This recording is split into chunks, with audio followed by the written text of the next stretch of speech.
नमस्कार दोस्तों, स्वागत है आपका हमारे official YouTube channel GS bye investor में। कैसे आप सब? मैं आशा करता हूँ स्वस्थ होंगे, मस्त होंगे और अपनी तैयारी में व्यस्त होंगे। मित्रों, आज की जो क्लास होगी इसमें हम लोग राजस्थानी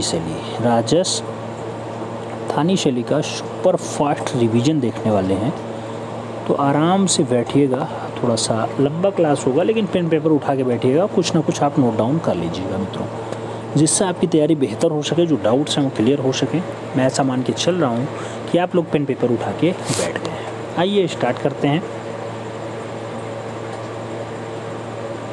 आप जानते हैं कि राजस्थानी लघु चित्रण शैली का जो उद्भव है ये 16वीं शताब्दी में हुआ है, क्योंकि 1550 नमूमन जो है डाटा ही होता है, 1900 ईस्वी तक होता ही होता है। अपभ्रंश शैली का विकसित रूप कौन सा होता है? तो अपभ्रंश शैली का विकसित रूप राजस्थानी चित्रकला शैली ही माना जाता है। अगला पॉइंट, राजस्थानी चित्रकला का नामकरण पर विद्वानों ने जो है विभिन्न मत दर्शाए थे। आप जानते हैं जैसे आनंद कोटिश कुमार स्वामी हैं, और राजस्थानी चित्रकला को राजपूत शैली भी कहते हैं।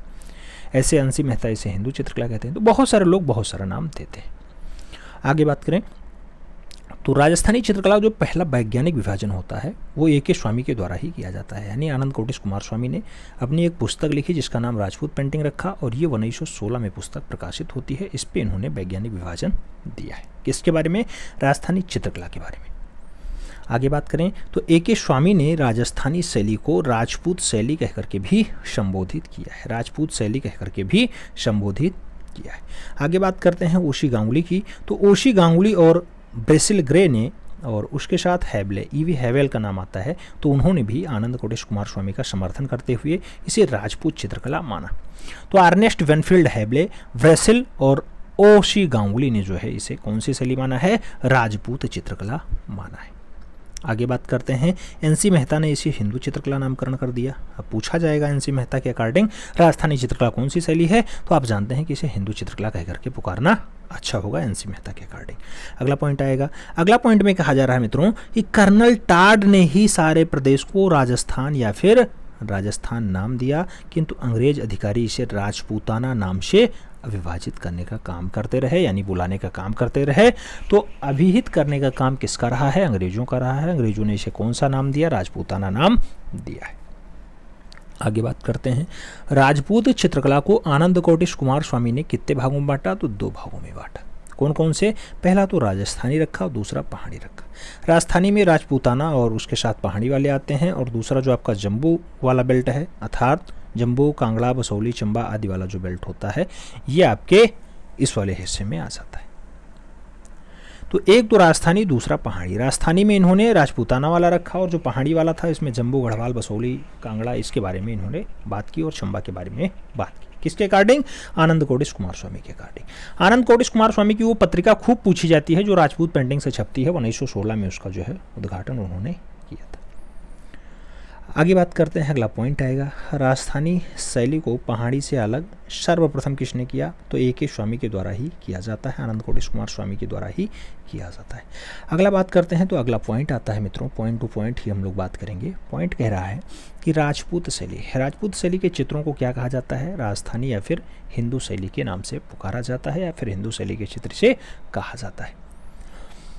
और आगे बात करते हैं, अगला पॉइंट आता है कि राजस्थानी चित्रकला कौन से धर्म पे आधारित है? तो राजस्थानी चित्रकला हिंदू धर्म पे आधारित है, और खास करके आप देखते होंगे बहुत सारी उपशैलियाँ आती हैं जिसमें आप कोटा, बूंदी, झालवाड़ा, जयपुर, उनरिया और बीकानेर, जोधपुर, बहुत सारे देखेंगे, किशनगढ़ देखेंगे, तो वहाँ पे राधा कृष्ण का यानी वैष्णव धर्म का ज़्यादातर प्रचार प्रसार हुआ है, तो वो हिंदू धर्म का ही है।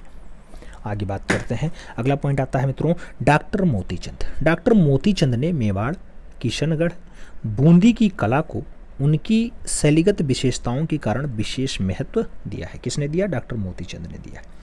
जब उनके शैलीगत विशेषताएं अच्छी रही हैं इसलिए उन्होंने इस पर विशेष महत्व दिया है। अगला पॉइंट, भारतीय कला समीक्षक कार्ल खांडलावाला ने 17वीं से लेकर के 18वीं शताब्दी के प्रारंभिक काल को राजस्थानी चित्रकला का स्वर्ण युग माना है। तो 17वीं से 18वीं शताब्दी के प्रारंभ काल को राजस्थानी चित्रकला का स्वर्ण युग किसे कहा जाता है? तो वो कहा जाता है किसको? राजस्थानी चित्रकला को कहा जाता है, जिसे कार्ल खांडलावाला ने कहा है। बाकी आप जानते हैं कि राजस्थानी चित्रकला 16वीं शताब्दी की देन है। 1550 में इसका अस्तित्व आता है और 1900 ईस्वी तक रहता है। आगे बात करते हैं, अगला पॉइंट आएगा जो है तिब्बती इतिहासकार होते हैं लामा तारानाथ। लामा तारानाथ ने दक्षिणी पश्चिमी राजस्थान में 7वीं शती में एच्छ शैली के प्रमुख आचार्य श्रृंगधर का जो है उल्लेख किया है। जैसे दलाई लामा है, इससे पहले लामा तारानाथ थे। तिब्बती इतिहासकार हैं, तिब्बत का इतिहास लिखने में लामा तारानाथ का बहुत खास योगदान रहा है। तो आप जानते हैं कि इन्होंने जो है 3 शैलियों के बारे में बताया था, देव शैली, यक्ष शैली और नाग शैली। तो इसमें यक्ष शैली के एक प्रमुख आचार्य थे श्रृंगधर। श्रृंगधर के बारे में उल्लेख लामा तारानाथ ने किया है। आगे बात करते हैं, अगला पॉइंट आता है राजस्थानी राजपूत चित्रकला के प्रारंभिक चित्रों का जो उदाहरण है ये कहाँ से होता है? तो इसका उदाहरण जो होता है वो उदयपुर से प्राप्त हो जाता है। आपको उदाहरण देखना है तो उदयपुर जाइएगा, वहाँ पे आपको राजपूत चित्रकला या फिर राजस्थानी चित्रकला का दृश्य देखने को मिल जाएगा। और आगे बात करते हैं, अगला पॉइंट आएगा बोस्टन संग्रहालय अमेरिका में सुरक्षित राजस्थानी कला के आरंभिक चित्रों की जो विषय वस्तु रही है वो क्या रही है? तो रागमाला रही है, रागमाला, जिसे बोस्टन प्रिमिटिज्म भी कहा जाता है। बोस्टन प्रिमिटिज्म भी कहा जाता है रागमाला को, जो बोस्टन संग्रहालय अमेरिका में रखी है राजस्थानी शैली की क्या आरंभिक विषय वस्तु की चित्र।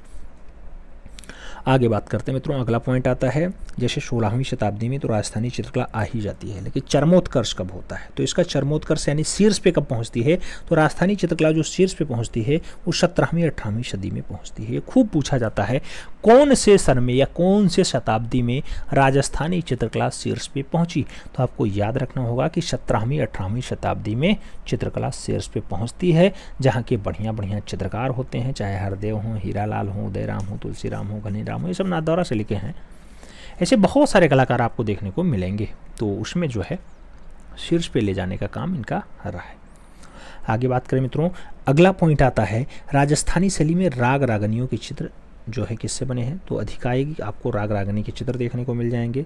भारतीय चित्रकला के अंतर्गत कुल कितने? तो 6 राग और 36 रागनियों का उल्लेख दिखाई देता है। तो ये पूछा जाए राग रागनियों का दृश्य कहाँ ज़्यादा दिखाया गया?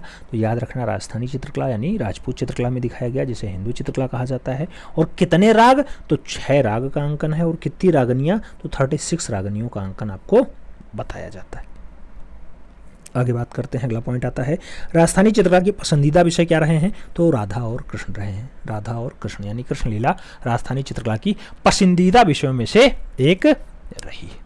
आगे बात करें मित्रों, अगला पॉइंट आता है, अगला पॉइंट कहा जाता है क्या? राजस्थान की जो चित्रित हवेलियां हैं, हवेलियों पे जो चित्र बना है वो विश्वविख्यात है। इसलिए पूछा जाता है कौन से राज्य की चित्रित हवेलियां विश्वविख्यात हैं? तो आपको याद आना चाहिए कि राजस्थान राज्य की चित्रित हवेलियां आज की डेट में भी एक विशेष महत्व रखती हैं, विश्वविख्यात हैं। अगला पॉइंट, राजस्थानी चित्रों की अलग अलग पहचान क्या है? तो मित्रों आप परली आँख, आप बादामी आँख, आप यहाँ पे जो है परवल की तरह आँख, कई तरह की आँख आप यहाँ देखेंगे, मीनकारी आँख। तो ऐसी आँखों का जो उल्लेख है वो राजस्थानी चित्रों में खूब ज़्यादा हुआ है। जैसे उपशैली वैसे जो है उपनाम उसका आता है। आँखों के आधार पर आप इसके जो है चित्र को पहचान सकते हैं।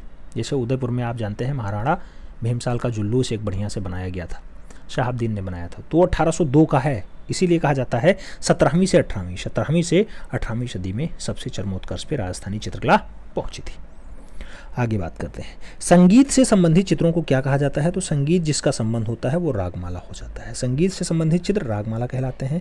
आगे बात करें, अगला पॉइंट आता है मुगल चित्रों से हिंदू चित्रों को भिन्न मानते हुए उन्होंने राजपूत शैली के रूप में सबसे पहले किसने? तो वो प्रतिपादित करने का काम रहा आनंद कोटेश कुमार स्वामी का। मुगल चित्रों से हिंदू चित्रों के रूप में जो है ख्याति दिलाने का जो काम रहा है वो राजपूत शैली से रूप में मानते हैं, वो नाम होता है आनंद कोटेश कुमार स्वामी। आनंद कोटेश कुमार स्वामी की एक पुस्तक जो राजपूत चित्रकला है, आप जानते होंगे। कब आती है राजपूत पेंटिंग? राजपूत पेंटिंग 1916 में प्रकाशित होती है। उस पर इन्होंने अपना विस्तृत व्याख्यान और वैज्ञानिक कारण बताया है। आगे बात करें तो राजपूत शैली के समकालीन कौन सी शैली रही है? तो आप जानते हैं उधर मुगल का शासन भी चल रहा था, तो मुगलिया शैली उधर समकालीन शैली मानी जाती है, साथ साथ चल रही थी। राजस्थानी शैली मुख्यतः कैसी? तो लघु चित्रण शैली यानी मिनिएचर पेंटिंग के रूप में ख्याति प्राप्त है।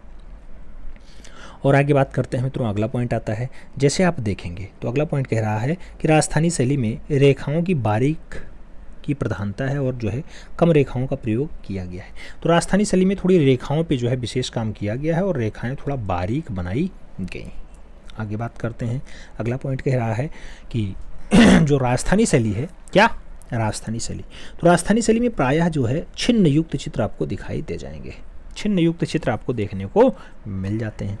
राजस्थानी शैली शुद्ध भारतीय शैली है, इस पर किसी विदेशी यानी मुगल या ईरानी शैली का कोई भी प्रभाव नहीं पड़ता है। तो शुद्ध भारतीय शैली कौन सी शैली जानी जाती है, जिसे हम लोग हिंदू शैली नाम देते हैं, जिसे हम लोग कौन सी शैली कहते हैं, राजस्थानी शैली, या फिर हम लोग कौन सी शैली कहते हैं, बहुत सारे लोग इसे राजपूताना शैली भी कहते हैं। आगे बात करते हैं।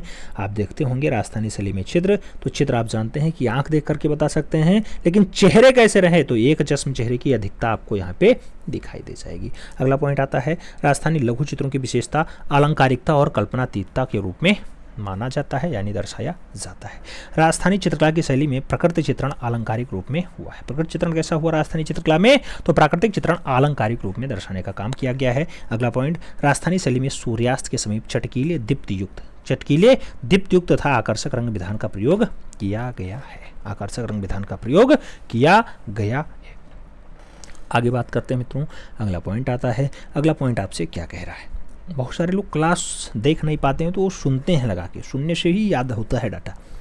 जैसे भी आपका जो है मन मस्तिष्क लेता हो वैसे आप डाटा याद करने का चेष्टा करिएगा। कुल मिला के आपको फाइनली सिलेक्शन लेना है, 148 फतेह करना है। अगला पॉइंट कह रहा है मित्रों कि राजस्थानी शैली में टेम्परा शैली के अपारदर्शी रंगों का प्रयोग खूब ज़्यादा किया गया है। अगला पॉइंट, नारी सौंदर्य को चित्रित करने में कौन सी शैली, तो राजपूत शैली के चित्रकारों ने विशेष सजगता दिखाई है। विशेष सजगता नारी सौंदर्य में दिखाई गई। अगला पॉइंट, राजस्थानी शैली में गाय का जो है कृष्ण के साथ गायों का अंकन बहु प्रचलित रहा है। आप जानते हैं राधा कृष्ण का प्रेम हो तो आप जानते हैं कृष्ण जो है वो गाय से विशेष प्रेम रखते हैं, विशेष क्या रखते हैं, भाव रखते हैं। तो गायों का बहुत ज़्यादा प्रचलन यहाँ पे रहा है। राजस्थानी शैली का प्रथम उदाहरण सन 1451 ईस्वी में बसंत विलास माना जाता है। बसंत विलास पहला उदाहरण 1451 का बसंत विलास होता है। इसके पश्चात बहुत सारे चित्र बनते हैं, जैसे महापुराण हो गया, कुतुब्बन और लौर चंदा का बिल्हण हो गया, चोर पंचायत का हो गया, मुल्ला दाऊद की लौर चंदा हो गया, गीत गोविंद हो गया, रागमाला हो गया। राजस्थानी चित्रकला की ये सब क्रमिक विकास के रूप में जाने जाते हैं, जैसे महापुराण हो, लौर चंदा हो, रागमाला हो, गीत गोविंद हो, ये सब आपके राजस्थानी चित्रकला के बढ़िया नमूने माने जाते हैं। आगे बात करते हैं। अगला पॉइंट आता है रसिक प्रिया का सर्वप्रथम चित्रण जो है कहाँ पे हुआ है, तो ये बुंदेलखंड वाले बेल्ट में हुआ है, जहाँ की बागेश्वर धाम सरकार है। आज की डेट में बुंदेलखंड वाला बेल्ट ही ज़्यादा चर्चा का विषय बना हुआ है। तो रसिक प्रिया सर्वप्रथम चित्रण माना जाता है, बुंदेलखंड में इसका चित्रण हुआ था। आगे, राजस्थानी शैली में कृष्ण लीलाओं का वर्णन किया गया है। तो ये आप जानते हैं कि राजस्थानी चित्रकला में जो मुख्य विषय रहा हिंदू धर्म रहा, और हिंदू धर्म में खास करके वैष्णव संप्रदाय, और वैष्णव संप्रदाय में खास करके राधा और कृष्ण का चरित्र बहुत अच्छे से उजागर किया गया है। ज़्यादा चित्रण इन्हीं पे हुए हैं। अगला पॉइंट कह रहा है मित्रों कि राजस्थानी लघु चित्र, क्या राजस्थानी लघु चित्रों में क्या हुआ, नायक नायिका को राधा के रूप में जो है दर्शाया गया है। फड़ चित्र जो है किससे हैं, राजस्थानी लोक कला से संबंधित होता है फड़ चित्रण। और आगे बात करते हैं फड़ चित्रों के लिए राजस्थान का भीलवाड़ा प्रसिद्ध माना जाता है, और राजस्थान का जो प्रतापगढ़ है ये मीनकारी के लिए फेमस होता है। प्रतापगढ़ किसके लिए फेमस है, मीनकारी के लिए फेमस है। राजस्थानी शैली में चित्रकला का जो प्रधान विषय क्या रहा है, तो चित्रकला का जो प्रधान विषय रहा वो प्रेम रहा। नारी की आंखों से आप जो है इनकी उपशैलियों को आप पहचान सकते हैं, और चित्रकला आप जानते हैं कि प्रधान विषय के रूप में क्या रहा, तो प्रेम को बहुत अच्छे से दर्शाने का काम किया गया है। अगला पॉइंट, राजस्थानी कलाकारों ने आमरू शतक और रसमंजरी का भी चित्रण बहुत अच्छे से किया गया है। राजस्थानी शैली में केशव द्वारा रचित रसिक प्रिया है, रसिक प्रिया का नायिका भेद विशेष प्रसिद्ध माना जाता है। और आगे बात करते हैं राजस्थानी शैली का जो चित्रकार है गंगाराम तीखे व्यंग चित्रण करने में माहिर थे। तीखे व्यंग चित्रण करने में माहिर कौन थे, गंगाराम जी थे। गंगाराम जी रहे तीखा व्यंग चित्रण करने के लिए गंगाराम माहिर कलाकार रहे। जैसे तुलसी राम है, उदय राम हो, हरदेव हो, हीरालाल हो, नारायण हो, चतुर्भुज हो, जप्पालाल हो, घासीराम हो, ये सब नाथद्वारा शैली के चित्रकार हैं। तो ये लोग भी अपना खास काम देखते रहे। आगे बात करते हैं मित्रों। अगला पॉइंट आता है। अगला पॉइंट कह रहा है राजस्थानी शैली को 4 भागों में बांटा गया। तो राजस्थानी शैली आप जानते हैं कि 1550 से स्टार्ट होती है, 1900 ईस्वी तक आती है। इसके 4 भाग कौन से हैं, पहला तो मेवाड़ स्कूल होता है, यानी मेवाड़ शैली होती है, दूसरा मारवाड़ शैली होती है, तीसरा हड़ौती शैली होती है, और चौथा ढूंढार शैली होती है। इन चारों के अलग अलग राजवंश हैं। जैसे मेवाड़ शैली की बात करेंगे तो सिसोदिया राजवंश आएगा, आपको मारवाड़ की बात होगी राठौर राजवंश आएगा, हड़ौती की बात होगी हाड़ा राजा होंगे, जबकि ढूंढार की अगर बात होगी तो कछवाहा राजवंश आएंगे। इसीलिए जयपुर शैली को कछवाहा राजवंश शैली भी कहा जाता है। तो ढूंढार शैली में जयपुर, अलवर, उनेरिया और शेखावटी आते हैं, जबकि हड़ौती में आपके कोटा, बूंदी और झालावाड़ा आता है। और किशनगढ़ की अगर बात करते हैं तो किशनगढ़ आपके मारवाड़ शैली का हिस्सा है। आमेर, किशनगढ़, नागौर, जोधपुर, बीकानेर ये सब आपके मारवाड़ शैली के हिस्से हैं। और जो पहला है मेवाड़ शैली, जिसे सिसोदिया राजवंश के द्वारा एस्टेब्लिश किया जाता है, उसमें उदयपुर, नाथद्वारा और देवगढ़ ये फेमस नाम आते हैं। तो इन 4 भागों में बांटा जाता है राजस्थानी शैली को। राजस्थानी शैली को आइए देखते हैं थोड़ा सा मेवाड़ शैली के बारे में। मेवाड़ शैली के बारे में, मेवाड़ की अगर बात करें, मेवाड़ शैली आइए देख लेते हैं। 2 शैली देख लें आज, मेवाड़ शैली और देवगढ़ शैली देख लेते हैं। मेवाड़ शैली की अगर बात करते हैं तो मेवाड़ की राजधानी उदयपुर है। अपनी सुंदरता के लिए बहुत प्रसिद्ध होता है। यह नगरी मनोरम झील के लिए विख्यात भी रही। आगे कहा जाता है मेवाड़ के सिसोदिया राजवंश के महाराणा अपनी आन बान के लिए बहुत ज़्यादा फेमस होते हैं। तो मेवाड़ के जो सिसोदिया राजवंश हैं, सिसोदिया राजवंश, उसके जो महाराणा हैं वो अपनी आन बान शान के लिए ज़्यादा प्रसिद्धि प्राप्त हैं। आरंभिक चित्रकला, जो आरंभिक राजस्थानी चित्रकला है, इसके प्रथम दर्शन का जो स्रोत होता है, पहला दर्शन मिलता है, वो मेवाड़ में ही मिलता है। बप्पा रावल ने 728 ईस्वी में मेवाड़ राज्य की नींव डाली थी। तो ये पूछा जाता है मेवाड़ राज्य किसने एस्टेब्लिश किया, तो बप्पा रावल ने किया। कब किया, 728 ईस्वी के आसपास करते हैं। मेवाड़ की चित्रकला के प्रारंभिक नमूने कहाँ, तो आप याद रखना, सावंग, पडी, कुम्मशुत चुन्नी जिसे कहा जाता है, श्रावक प्रतिक्रमणा चित्र सूर्णी नामक जो नमूना है, जो चित्र है, वहाँ से आता है मेवाड़ की चित्रकला का प्रारंभिक दृश्य, यानी प्रारंभिक नमूना। आगे बात करें, यहीं 1260 ईस्वी में उदयपुर के अल्हाड़ा स्थान पे गुहिल तेज सिंह के समान चित्रित हुई दृश्य भी आपके सामने आती है, जो मेवाड़ चित्रकला का बढ़िया नमूना माना जाता है। आगे बात करें तो मेवाड़ चित्रकला का दूसरा जो सचित्र ग्रंथ होता है वो कल्पसूत्र होता है। दूसरा सचित्र ग्रंथ कल्पसूत्र है। कब का, 1418 का, जो सोमेश्वर ग्राम के गोंडवार में चित्रित किया गया है। तो कल्पसूत्र कहाँ पे, गोंडवार में। कौन से स्थान पे, सोमेश्वर वाले स्थान पे चित्रित किया गया है। आगे बात करें मेवाड़ में और क्या आता है, तो मेवाड़ शैली का आरंभिक चित्र जो है अभ्रंश शैली में निर्मित जो जैन है सुपासनाचर्यम, जिसे सुपासनाचरित्रम भी कहा जाता है, कई जगह मिलता है। तो जैन चित्र अभ्रंश शैली के समान समान आपके आरंभिक चित्रों में मेवाड़ शैली के भी दृश्य देखने को मिलते हैं। और इसका जो रचना काल होता है सुपासनाचर्यम का, ये 1423 ईस्वी के आसपास का होता है। 1423 ईस्वी। मेवाड़ शैली का चोर पंचायत का बहुत फेमस है। आइए दिखा देते हैं आपको, ये दृश्य आप अच्छे से देख लीजिए। मेवाड़ शैली का है, चोर पंचायत का और चंपावती। एक चोर पंचायत का, एक चंपावती, चोर पंचायत का, चंपावती, ठीक है। तो ये दृश्य आपको मेवाड़ शैली में देखने को मिलता है, जो राजस्थानी यानी राजस्थानी शैली का हिस्सा होता है। उदयपुर अपनी सुंदरता के लिए फेमस होता है। मेवाड़ शैली के विकास के रूप में हम अगर देखें तो मेवाड़ शैली का जो विकसित रूप होता है ये 1540 ईस्वी में बिड़हर की रचना है चोर पंचायत का, इस ग्रंथ में देखने को आपको मिल जाएगा। चोर पंचायत का दृश्य देखेंगे तो आपको मेवाड़ शैली का थोड़ा बहुत विकास दिखाई दे जाएगा। चोर पंचायत की रचना कब होती है, 1540 के आसपास होती है। आगे बात करें चोर पंचायत में चंपावती बिलहन नामक चित्र इसका सुंदर उदाहरण है। यह ग्रंथ प्रतापगढ़ में चित्रित हुआ है, प्रतापगढ़ में चित्रित हुआ है। और आगे बात करें, अगला पॉइंट आता है डगलस, वेरिल और ब्रसेल ग्रे ने चोर पंचायत का उद्गम मेवाड़ को ही माना है। तो ये पूछा जाएगा किसके अकॉर्डिंग चोर पंचायत का मेवाड़ शैली की रचना है, तो ब्रसेल ग्रे का नाम आता है या फिर डगलस वेरेट का नाम आता है। डगलस वेरेट या फिर ब्रसेल ग्रे ने चोर पंचायत का उद्गम मेवाड़ शैली को ही माना है। इसी समय आहड़ में 1592 ईस्वी में चित्रित ढोला मारू ग्रंथ राष्ट्रीय संग्रहालय नई दिल्ली में जो रखा हुआ है उसकी भी रचना हुई है। तो ढोला मारू विषय चित्र कहाँ दिखाई देते हैं, मेवाड़ शैली में दिखाई देते हैं। कब का चित्र है, 1592 ईस्वी का चित्र माना जाता है ढोला मारू विषय, ठीक है। आगे बात करते हैं मित्रों, अगला पॉइंट आता है महाराणा कुंभा। महाराणा कुंभा जो 1433 से 1468 तक शासन करते हैं, इनका काल भी मेवाड़ के इतिहास में कला का स्वर्ण युग जाना जाता है। तो महाराणा कुंभा का शासनकाल किस काल का जो है स्वर्ण युग रहा है, इसी काल का स्वर्ण युग रहा है। आगे महाराणा कुंभा स्वयं कैसे रहे हैं, तो कवि रहे हैं, कला संरक्षक रहे हैं और संगीतज्ञ के रूप में महाराणा कुंभा जाने जाते हैं।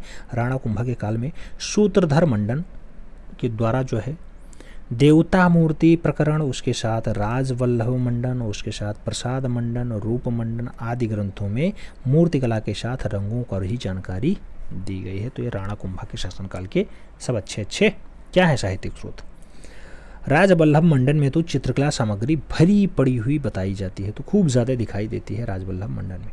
आगे बात करें, अगला पॉइंट आता है मेवाड़ शैली के चित्रकारों में निसारदीन, साहबदीन और मनोहर के नाम बहुत अच्छे से लिए जाते हैं, बहुत ईमानदारी के साथ लिए जाते हैं। आगे बात करते हैं मित्रों, मेवाड़ की कला में कुंभलगढ़, चित्तौड़गढ़, चांडो और उदयपुर की प्रारंभिक चित्रकला के केंद्रों के रूप में जाने जाते हैं। यानी मेवाड़ किला में कुंभलगढ़, चित्तौड़गढ़, चांडो और उदयपुर बहुत अच्छे कला केंद्रों के रूप में जाने जाते रहे। आगे बात करें, अगला पॉइंट आता है 1605 ईस्वी में रागमाला के चित्र चांडो में निर्मित हुए और इस चित्रों को निसारदीन नामक चित्रकार ने चित्रित किया। तो रागमाला पूछा जाएगा 1605 का किसने बनाया है? निसारदीन ने बनाया। अगला पॉइंट आता है राष्ट्रीय संग्रहालय नई दिल्ली की रागमाला। रागमाला चित्रावली सबसे सुंदर मानी जाती है और मेवाड़ शैली का सबसे उत्कृष्ट चित्र भी माना जाता है। अगला पॉइंट आता है मित्रों, अगला पॉइंट कहा जा रहा है भागवत पुराण। भागवत पुराण जो 1648 ईस्वी का है, इसको साहेबदीन कलाकार के द्वारा चित्रित किया जाता है। और 1649 ईस्वी में रामायण की एक सचित्र प्रति जो है Prince of wealth museum Bombay में और दूसरी प्रति सरस्वती भंडारण उदयपुर में जो है सुरक्षित मान ली जाती है। तो रामायण का 1649 वाला दृश्य थोड़ा अच्छा है और बढ़िया से चित्रित माना जाता है। प्रिंस ऑफ वेल्थ म्यूजियम में सुरक्षित दशरथ का लौटते हुए जुलूस का एक सुंदर दृश्य आपको प्रिंस वेल्थ म्यूजियम में मिल जाएगा, जिसका समयकाल बताया जाता है कि 1649 ईस्वी का है और इसके चित्रों में जो है मनोहर को बताया गया है कि ये बनाया है। तो मनोहर ने दशरथ को जुलूस से लौटता हुआ दर्शाने का काम किया है, जो आपके मेवाड़ शैली का बढ़िया नमूना माना जाता है। चित्रकार कौन रहा? मनोहर रहा। याद रखना, मनोहर दो जगह दिखाई देंगे, एक तो मुगल शैली का मनोहर है, दूसरा आपका ये है जो है राजस्थानी शैली का भी मनोहर है।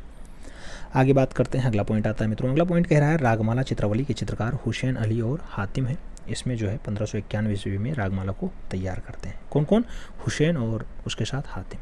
तो हुसैन अली और हातिम रागमाला चित्रावली के चित्रकार होते हैं और ये 1591 ईस्वी में इसे तैयार करते हैं। अगला पॉइंट आता है मेवाड़ शैली में गीत गोविंद। मेवाड़ शैली में गीत गोविंद जो 1629 ईस्वी में सूरसागर आदि से संबद्ध कथनों के चित्रों, रसिक प्रिया, बिहारी सतसई, हितोपदेश संबंधी चित्र, उसके साथ नायक नायिका का भेद, उदयपुर महाराणाओं के व्यक्ति चित्र आदि को जो है चित्रित करने का काम यहाँ पे किया गया है। तो ये सब मेवाड़ शैली में खूब ज़्यादा हुआ है।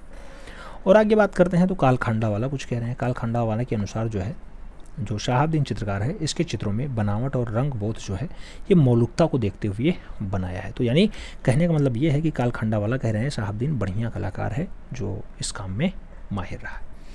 अगला पॉइंट, महाराणा जगत सिंह और महाराणा राज सिंह का समय चित्रकला के अन्य कलाओं में विकास की दृष्टि से स्वर्ण युग के रूप में जाना जाता है। तो राज सिंह और जगत सिंह जो है इस काल में चित्रकला के स्वर्ण युग के रूप में जाने जाते रहे, पहचाने जाते रहे मेवाड़ शैली में। अगला पॉइंट, महाराणा भीम सिंह का जुलूस। महाराणा भीम सिंह का जुलूस किसने बनाया? तो साहेबदीन कलाकार के द्वारा चित्रित किया गया है। मेवाड़ शैली में गिरि गोवर्धन नामक चित्र किसने बनाया है? तो ये काशी भवन में संग्रहित है। गिरि गोवर्धन बहुत अच्छा दृश्य माना जाता है। और मेवाड़ शैली में बड़े पन्ने पे चित्रित जो है बनाने की परंपरा रही है। और महाराणा हरीम सिंह या फिर हमीर सिंह के समय जो है बताया जाता है कि बड़े पन्नों पे चित्र बनना स्टार्ट हो जाता है। तो मेवाड़ शैली में हमीर सिंह के जो है हरीम सिंह या फिर हमीर सिंह जो नाम आपको दिखाई दे, तो हमीर सिंह के समय जो है बड़े पन्नों पे चित्र बनना स्टार्ट हो जाता है। ये मेवाड़ शैली की एक अच्छी परंपरा मानी जाती है। विश्वविख्यात विजय स्तंभ का निर्माण जो है 1648 ईस्वी में चित्तौड़गढ़ में किसने करवाया था? राणा कुंभा के द्वारा ही करवाया जाता है विजय स्तंभ। कब? 1648। विजय स्तंभ किसको निरूपित है? भगवान विष्णु को समर्पित है विजय स्तंभ, जिसकी हाइट कितनी होती है? 37.19 फीट नहीं मीटर। और फीट की बात हो तो 122 फीट लगाना मित्रों पूछा जाता है। तो 37.19 मीटर लंबा है, भगवान विष्णु को समर्पित है, राणा कुंभा ने बनवाया है। विजय स्तंभ है, चित्तौड़गढ़ में स्थित है, 1648 में बना हुआ है। और विजय स्तंभ के वास्तुकार कौन है? तो जैता महोदय ने विजय स्तंभ को बनाया है।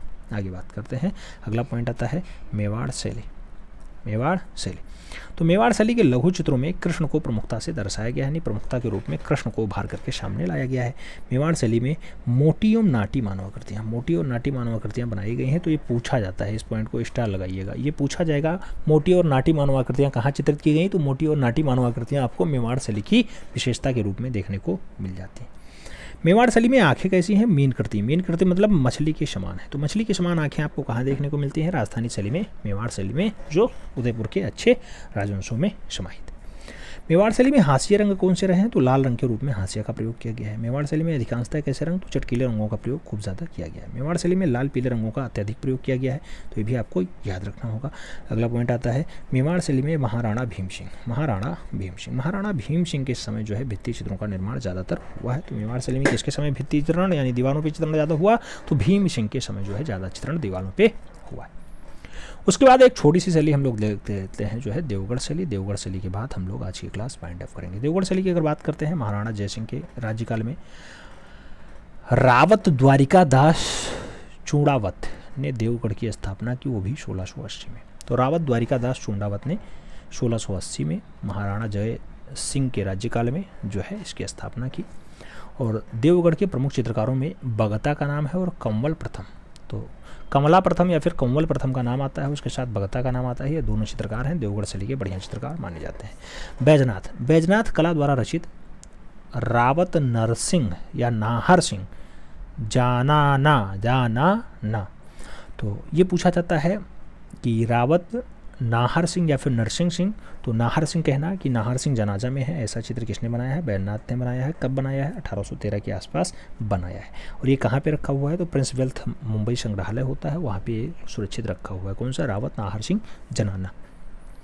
ठीक है, एक दृश्य हम आपको दिखा देते हैं, शहाबुद्दीन ने बनाया है, भीम सिंह का जुलूस है। ये है आपकी रचना, अच्छे से देख लो मित्रों।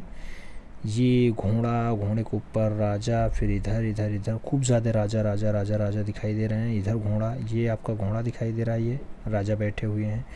ये इधर फिर दृश्य चल रहा है। बहुत सारे दृश्य आपको देखने को मिलेंगे। ये थोड़ा सा अच्छा दृश्य है और ठीक ठाक दृश्य है। तो ये 1802 ईस्वी की रचना है और इसको जो है शहाबुद्दीन के द्वारा बनाया गया है। महाराणा भीम सिंह का जुलूस, जो उदयपुर में रखा हुआ है। आप जानते हैं उदयपुर किसका केंद्र माना जाता है? तो उदयपुर मेवाड़ शैली का ही केंद्र होता है, मेवाड़ शैली का ही केंद्र माना जाता है। उम्मीद है पूरी क्लास समझ में आई होगी। ये क्लास नंबर 25 आपके जीवन में कम से कम 8 से 10 नंबर ला सकती है। आराम से ईमानदारी के साथ पढ़ाई करना। कल की क्लास भी बहुत नाथ द्वारा शैली के बारे में। नाथ द्वारा शैली को खोजने का काम यानी प्रकाश में लाने का जो है काम रहा है, वो श्रीधर अंधारे का रहा है। तो श्रीधर अंधारे ने नाथ द्वारा शैली को खोजा है, जो राजस्थानी शैली की एक उपमुख्य शैली होती है।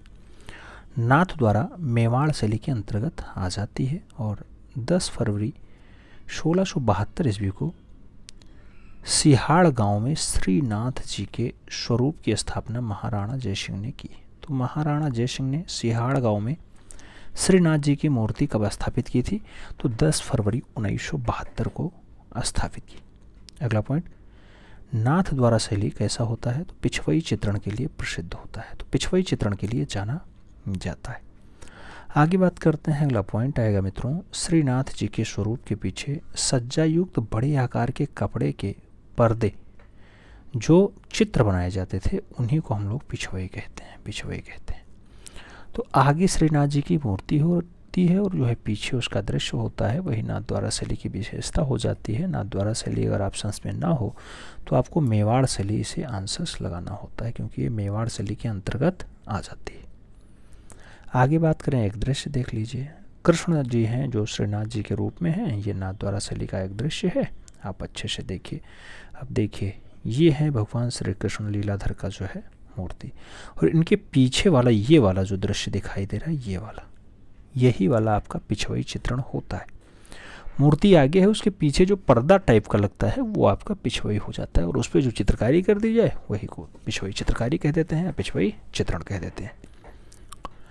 तो ये बहुत अच्छी मूर्ति है, नाथ द्वारा शैली की होती है। आगे बात करें मित्रों, अगला पॉइंट आता है इसमें कि पिछवई जो है, तो पिछवई श्रीनाथ जी के चित्रण के साथ ही किया गया है। ये पूछा जाता है कि पिछवई के चित्रण किस मूर्तियों के पीछे हुआ है? तो उसमें ब्रह्मा, विष्णु, श्रीनाथ जी और जो है शंकर जी का नाम दिया जाता है, तो उसमें आपको श्रीनाथ जी का नाम लगाना होता है। आगे बात करें, पिछवई पर चित्रण जो है ये चटक रंगों यानी प्रकृत रंगों के द्वारा टेम्परा माध्यम में कपड़े पर होता है। जैसे आज की डेट में आप देखते होंगे दुर्गा पूजा या गणेश उत्सव में जो आपके आसपास मूर्तियाँ बनाने वाले कलाकार होते हैं वो आते हैं, तो मूर्तियाँ तो बनाते हैं लेकिन उसके पीछे वाला जो काम होता है वो इसी कपड़े पे करते हैं, और चटक रंगों के साथ मिट्टी लगा के वो करते हैं अपना बढ़िया, एक अच्छी विधा होती है उस पर कार्य करते हैं, तो वही पिछवई। आगे बात करें, कहा जाता है नाथद्वारा शैली में केले के वृक्षों की अधिकता दिखाई देती है। तो ये पूछा जाता है कि कौन सी शैली में केले के वृक्षों का अंकन ज़्यादा हुआ है चित्रों में। तो केले के वृक्षों का अंकन ज़्यादा हुआ है वो आपकी नाथद्वारा शैली होती है। नाथद्वारा शैली होती है मित्रों, उसमें जो है केले का वृक्ष ज़्यादा चित्रित हुआ है। और आगे बात करते हैं, कहा जाता है नाथद्वारा शैली में हरे और पीले रंग का जो प्रयोग है वो थोड़ा ज़्यादा हुआ है यानी अधिक हुआ है। तो नाथद्वारा शैली में कौन से रंगों का प्रयोग ज़्यादा हुआ है, तो रंग जब पूछा जाए तब भी आपको लगाना होगा कि हरा और पीला रंग ज़्यादा मात्रा में प्रयोग किया गया। आगे बात करें, अगला पॉइंट आता है, कह रहा है कि नाथद्वारा में श्रीनाथ जी की जो कृष्ण का प्रतीक है उन्हीं को मान करके पूजा की जाती है। तो याद रखना, नाथद्वारा में जो श्री कृष्ण जी की मूर्ति होती है उसी को श्रीनाथ जी के रूप में पूजा जाता है। नाथद्वारा शैली का प्रमुख विषय क्या रहा है मित्रों, तो पूरी राजस्थानी शैली कृष्ण लीला पर आधारित है, तो इसका प्रमुख विषय भी कृष्ण लीला ही है, याद रखना। आगे बात करें, अगला पॉइंट आता है कि नाथद्वारा का प्रसिद्ध जो मंदिर होगा वो श्रीनाथ जी का मंदिर है। श्रीनाथ जी का मंदिर है जो नाथद्वारा का प्रसिद्ध मंदिर माना जाता है। आगे बात करें तो नाथद्वारा शैली के जो अच्छे चित्रकार हैं उसमें नारायण का नाम आता है, चतुर्भुज का नाम है, चंपालाल का नाम है, घाशीराम का नाम है, तुलसीराम का नाम है, उदयराम का नाम है, हरदेव का नाम है, हीरालाल का नाम है। ये सब जो है नाथद्वारा शैली के थोड़ा फेमस नाम होते हैं, प्रसिद्ध नाम होते हैं, जैसे श्रीधर अंधारे ने खोजा था। महिला कलाकारों की अगर बात करते हैं तो नाथद्वारा शैली की जो महिला चितेरियाँ हैं उसमें एक कमला नाम, दूसरा इलायची नाम फेमस नाम है, और इसको हमने इसीलिए करवा भी रखा है आपके 10 के डोज के माध्यम से। तो नाथद्वारा शैली का इतना डाटा आपको दिमाग में बिठा के रखना होगा। केले रंग का प्रयोग ज़्यादा हुआ है, हरा पीला रंग प्रयोग ज़्यादा किया गया है, श्रीनाथ जी की मूर्ति के पीछे पिछवाई चित्रण हुआ है, और श्रीधर अंधारे ने खोजा है। तो इतना बात अगर आप याद रखते हैं तो नाथद्वारा शैली से अगर परीक्षा में क्वेश्चंस पूछेगा तो आपका 1-2 प्रश्न जो भी आएगा वो कंप्लीट हो जाएगा। आगे बढ़ें, अगली शैली का नाम आता है मारवाड़ शैली, जिसे हम लोग जोधपुर शैली के उपनाम से भी जानते हैं। मारवाड़ को वर्तमान में जोधपुर के नाम से जाना जाता है। जोधपुर नगर की स्थापना जो है 1458 ईस्वी में राठौर राव के जो जोधा जी हैं तो राव जोधा के द्वारा इस्टेब्लिश किया जाता है जोधपुर नगर। जोधपुर शहर को वर्तमान का सन सिटी व ब्लू सिटी के नाम से भी पुकारा जाता है। तो सन सिटी और ब्लू सिटी वर्तमान का कौन सा शहर है, वो मारवाड़ वाला जोधपुर है।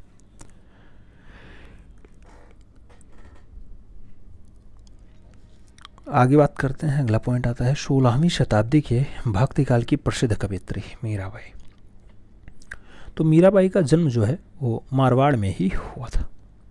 मीराबाई का क्षेत्र जो है वो चित्तौड़गढ़ में स्थित होता है, और इतिहासकार लामा तारानाथ ने 7वीं ईस्वी में मरु प्रदेश में श्रृंगधर नामक चितेरे का उल्लेख किया है, जिसमें पश्चात भारत में यक्ष शैली का उदय हो जाता है। तो श्रृंगधर के पश्चात जो है यक्ष शैली उद्धृत होती है भारत। ये लामा तारानाथ के अकॉर्डिंग बताया जाता है, क्योंकि लामा तारानाथ ने 3 टाइप की शैलियों के बारे में बात की है, यक्ष शैली, देव शैली और जो है गंधार शैली। अगला पॉइंट आता है मारवाड़ में चित्रकला जो है ये अत्यंत प्राचीन काल से प्रचलित होती है। तो अत्यंत प्राचीन काल से जो है इसकी चित्रकला चल रही है। और अगला पॉइंट आता है कि 1423 ईस्वी में बनी रागमाला। रागमाला का जो चित्र है कुंवर संग्राम सिंह के संग्रह में है, और उसके साथ मारवाड़ी शैली की ये पहली उपलब्धि भी मानी जाती है। जो मारवाड़ी शैली मतलब जोधपुर शैली, तो जोधपुर शैली की पहली उपलब्धि मानी जाती है रागमाला, जो कुंवर संग्राम सिंह का संग्रहालय में आपको देखने को मिल जाएगा। वो रागमाला 1423 वाली है, 1423 वाली। आगे बात करें दशहरा दरबार। दशहरा दरबार का दृश्य आपको हम दिखाते हैं, बताइएगा कैसा दृश्य है। ये है आपका दृश्य, देख रहे हो, बढ़िया से दरबार लगा हुआ है, ऐसे ऐसे ऐसे ऐसे। तो ये अच्छा सा दृश्य है। जोधपुर शैली यानी नाथद्वारा शैली यानी नाथद्वारा मत लगाना, मारवाड़ शैली या फिर जोधपुर शैली का बढ़िया नमूना माना जाता है, जोधपुर शैली का। ठीक है, कौन सा दृश्य है ये, दशहरा दरबार, नाम देख लीजिए, दशहरा दरबार जोधपुर शैली का बढ़िया दृश्य माना जाता है। अगला पॉइंट कह रहा है महाराजा भीम सिंह के समय 1800 ईस्वी में निर्मित चित्र दशहरा दरबार जो जोधपुर शैली का बढ़िया चित्र माना जाता है, उत्कृष्ट चित्र माना जाता है। अगला पॉइंट आता है मित्रों कि जोधपुर की कला जो है ये 17वीं सदी से पाली रागमाला चित्रों से संबंधित मानी जाती है। तो 17वीं सदी से पाली रागमाला का चित्रण जोधपुर शैली पे हावी होता है, यानी मारवाड़ शैली पे हावी होता है। आगे बात करते हैं, कहा जाता है महाराजा मानसिंह जो 1803 से 43 तक स्वयं महान कला प्रेमी शासक थे, इन्होंने कर्नल टाड को मारवाड़ का इतिहास लिखने में मदद कर दी। तो महाराजा मानसिंह कर्नल टाड को जो है थोड़ा सा मदद करते हैं और ये मारवाड़ यानी जोधपुर का इतिहास लिख देते हैं कर्नल टाड महोदय। अगला पॉइंट आता है, मानसिंह ने ईस्ट इंडिया कंपनी के साथ क्या की है, तो संधि भी की थी और राजा मानसिंह के समय में ही नाथ संप्रदाय से संबंधित चित्र भी बनने स्टार्ट हो जाते हैं। यही नाथ संप्रदाय जिसके जो है वर्तमान में कर्ता धर्ता आपको दिखाई दे रहे होंगे माननीय योगी आदित्यनाथ जी। अगला पॉइंट आता है मित्रों, कहा जा रहा है जोधपुर शैली में नाथों से संबंधित चित्रों का निर्माण हुआ। सेवक राम, दौलत राम, जालंधर नाथ जी के जो है गुण और परिचायक प्रकाश और अभय चंद्र ने नाथ चंदिका और तारकनाथ ने पोथियों की महिमा की रचना की है। तो अभय ने क्या लिखा है, नाथ चंदिका लिखा है और तारकनाथ ने क्या लिखा है, पोथियों की महिमा जैसी रचना लिखी है। कौन सी शैली की ये रचनाएं हैं, तो ये जोधपुर शैली की रचनाएं हैं। जोधपुर शैली किस शैली के अंतर्गत आती है, तो आप जानते हैं जोधपुर शैली राजस्थानी शैली के अंतर्गत आती है। अगला पॉइंट, गोटा पट्टी जो आज की डेट में आपको दिखाई दे रहा होगा कढ़ाई हुई साड़ियों पर, तो ये जो आपकी गोटा पट्टी वाला दृश्य है ये जोधपुर शैली की विशेषता मानी जाती है। जोधपुर इसके लिए प्रसिद्ध है। अगला पॉइंट कह रहा है मित्रों कि महाराजा अभय सिंह जो 1744 से 49 ईस्वी तक संगीत, नृत्य, चित्रकला और साहित्य के पोषक थे, ये जो है मारवाड़ यानी जोधपुर वाले में शासक रहे।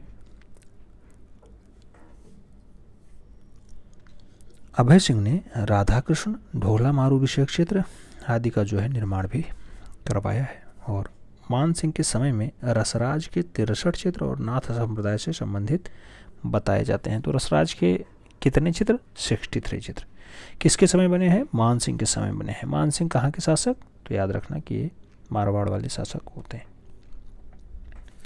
अगला पॉइंट आता है मित्रों कि कुंडलित मेघ, ये कुंडलित मेघ की अगर बात होती है तो ये जयपुर शैली की विशेषता हो जाती है। जैसे बहुत सारी जगहों पे आप देखेंगे आँखों के बारे में बताया जाता है। कुंडलित मेघ यानी कुंडलियों की तरह मेघ का जो है घरा होना, ऐसा दृश्य जो देखने को मिलता है वो आपके जोधपुर शैली यानी मारवाड़ शैली की विशेषता मानी जाती है। आगे बात करते हैं, अगला पॉइंट आता है। अगला पॉइंट आपसे क्या कह रहा है मित्रों कि मारवाड़ शैली से संबंधित ढोला मारू और लोक कला पर आधारित सर्वाधिक चित्र देखने को आपको मिल जाएगा। राजस्थान का प्राचीन ढोला मारू चित्र जो राजा और रानी ऊंट पर बैठे हुए हैं ऐसा सवार चित्रित किया गया है। तो ये पूछा जाता है कि ढोला मारू विषय चित्र में राजा और रानी किस जानवर के ऊपर बैठे हैं या किस पशु के ऊपर बैठे हैं। तो आपको याद रखना होगा कि राजस्थान का जहाज कहा जाता है ऊंट को और ऊंट पे ही राजा रानी बैठे हुए हैं, ऐसा मार्मिक दृश्य है। अगला पॉइंट कह रहा है मित्रों लोक कला का प्रभाव। तो लोक कला का प्रभाव जो है वो जयपुर शैली पे अधिक पड़ा है, थोड़ा सा ज़्यादा पड़ा है। जैसे आप पहाड़ी में देखेंगे तो जो है बसोहली शैली में आपको ज़्यादा लोक कला हावी दिखाई देती है। अगला पॉइंट आता है जोधपुर की नारी आकृतियाँ कैसी हैं, तो वो लंबी बनाई गई हैं, थोड़ी सी बड़ी बनाई गई हैं। तो जोधपुर की जो रानी आकृतियाँ हैं आपको बड़ी देखने को मिलती हैं, लंबी देखने को मिलती हैं। अगला पॉइंट आता है मित्रों, अगला पॉइंट आपसे कह रहा है कि मारवाड़ शैली के चित्रों के विषय जो है ये जयदेव के श्रृंगारिक काव्य गीत गोविंद और केशव की रसिक प्रिया और मतीराम का रसराज, ये मारवाड़ शैली के विषय के चित्रण हैं जो इस पे जो है ज़्यादातर वहाँ के चित्रकारों ने कार्य किया है। चाहे रसिक प्रिया हो, चाहे वो रसराज हो, चाहे वो गीत गोविंद हो, तो इस पे जो है वहाँ पे चित्रण का कार्य हुआ है। अगला पॉइंट राग रागनी और बारामासा, इस पे भी विशद चित्रण का कार्य जो है हुआ है। किस में हुआ है, मारवाड़ वाले में हुआ है, मारवाड़ वाले में हुआ है, जिसे हम लोग जोधपुर के नाम से भी पुकारते हैं, जोधपुर। ठीक है, आगे बात करते हैं। अगला पॉइंट आता है, पॉइंट आपसे कह रहा है जोधपुर शैली के प्रमुख चित्रकार। तो अमरदास भाटी का नाम आता है, दाना भाटी का नाम आता है, माधवदास का नाम आता है, राम सिंह भाटी का नाम आता है। ये फिर जोधपुर शैली के एक अच्छे कलाकार माने जाते हैं जो मारवाड़ शैली के अच्छे कलाकारों के रूप में ख्याति प्राप्त। अगला पॉइंट आता है मित्रों, अगला पॉइंट क्या, अगला शैली है हम लोग देखेंगे और उस शैली का नाम होगा बीकानेर चित्रण शैली। बीकानेर शहर के बारे में खूब पूछा जाता है कि इसकी स्थापना किसके पास है, तो जोधपुर नगर के संस्थापक राव जो है जोधा के छठवें पुत्र राव बीका के द्वारा बीकानेर को इस्टेब्लिश किया जाता है। तो जोधा के पुत्र हैं राव बीका जी ने बीकानेर शहर को स्थापित किया था। बीका जी ने 1488 ईस्वी में बीकानेर नगर को बसाया था। और आगे बात करते हैं तो बीकानेर चित्रण शैली के उद्भव का श्रेय किससे जाता है, तो याद रखना उस्ताओं को दिया जाता है कि इसका उद्भव उस्ताओं के समय में हुआ है। आगे बात करते हैं, अगला पॉइंट आता है मित्रों महाराजा करण सिंह जो 1631 से 69 तक राज करते हैं। इन्होंने अली रजा नाम के मुग़ल चित्रकार को अपना प्रिय चित्रकार बनाया था। तो महाराजा करण सिंह ने अली रजा को जो है अपना प्रिय चित्रकार घोषा। आप जानते हैं कि राजस्थानी शैली और मुगलिया शैली ये दोनों साथ साथ ही चलती रही हैं।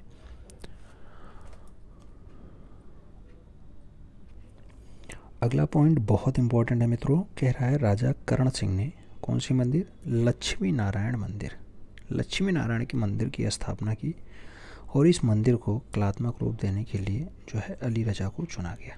तो लक्ष्मी नारायण मंदिर को जो चित्रकारी करने का काम रहा किसका रहा, अली रजा का रहा, लेकिन इस्टेब्लिश करने का काम किसका रहा, तो राजा करण सिंह का रहा। राजा करण सिंह को इसका जो है स्टेबलाइजेशन का काम दिया गया, इस्टेब्लिश करने का काम दिया गया। और आगे बात करते हैं, अगला पॉइंट आता है, इस समय करण सिंह के दरबार में रुकनुद्दीन चितेरा अच्छा कार्य कर रहा था। इसने केशवदास की रसिक प्रिया पर आधारित बीकानेर शैली के श्रेष्ठ चित्र बनाए। रसिक प्रिया किसकी रचना है, केशवदास की है। तो केशवदास की रचना रसिक प्रिया पे खूब ज़्यादा चित्र बनाए, किस शैली में, बीकानेर शैली में बढ़िया चित्रकारी किया है अली रजा ने। और रुकनुद्दीन ने भी किया है। अली रजा क्या बनाया है, लक्ष्मी नारायण मंदिर बनाया। आगे बात करते हैं मित्रों, अगला पॉइंट आता है, पॉइंट कह रहा है कि बीकानेर चित्र परंपरा, तो ये 17वीं सदी में आपको देखने को मिलेगी ऐसी चित्र परंपरा। और यहाँ की कला जो है ये अच्छी कलाकृतियों के लिए हरमन गोएटस से जो है प्रकाशित करने का काम भी होता है। आगे बात करें, अगला पॉइंट आता है राजा गज सिंह 1745 से 1787 ईस्वी तक राजा होते हैं। और ये बीकानेर दरबार के मुख्य चित्रकार जो शाह मोहम्मद थे उनके शासनकाल में रहते हैं, शाह मोहम्मद।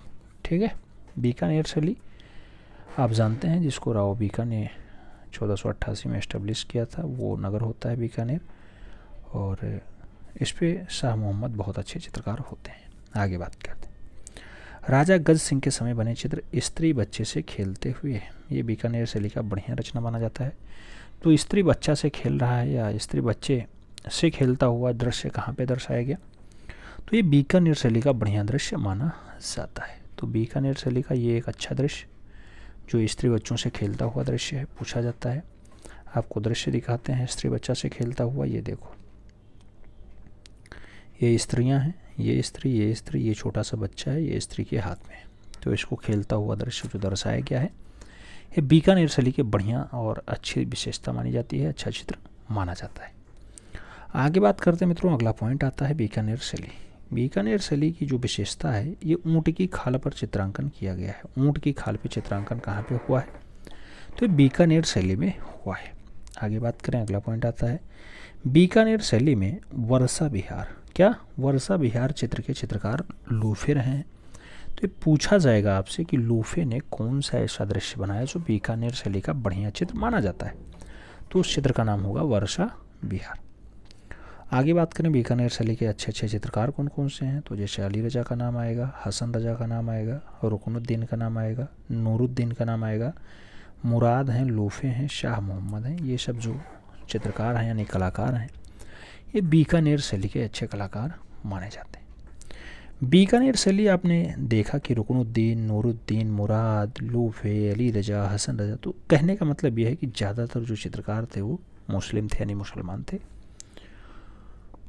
और आगे बात करते हैं, पॉइंट आता है विष्णु लक्ष्मी। ये बीकानेर का प्रसिद्ध चित्र माना जाता है और इसको जो है हामिद रुकनुद्दीन के द्वारा चित्रित किया जाता है, जो बीकानेर शैली का बढ़िया दृश्य माना जाता है, बढ़िया चित्र माना जाता है। तो विष्णु लक्ष्मी का जो दृश्य है जो बीकानेर शैली का बनाया गया है, ये किस चित्रकार ने बनाया, नाम दे दे आपसे, लूफे, शाह मोहम्मद और हामिद रुकनुद्दीन, और एक नाम दे दे अली रजा। तो आपको क्या लगाना होगा, हामिद रुकनुद्दीन के द्वारा जो है चित्रित किया गया है।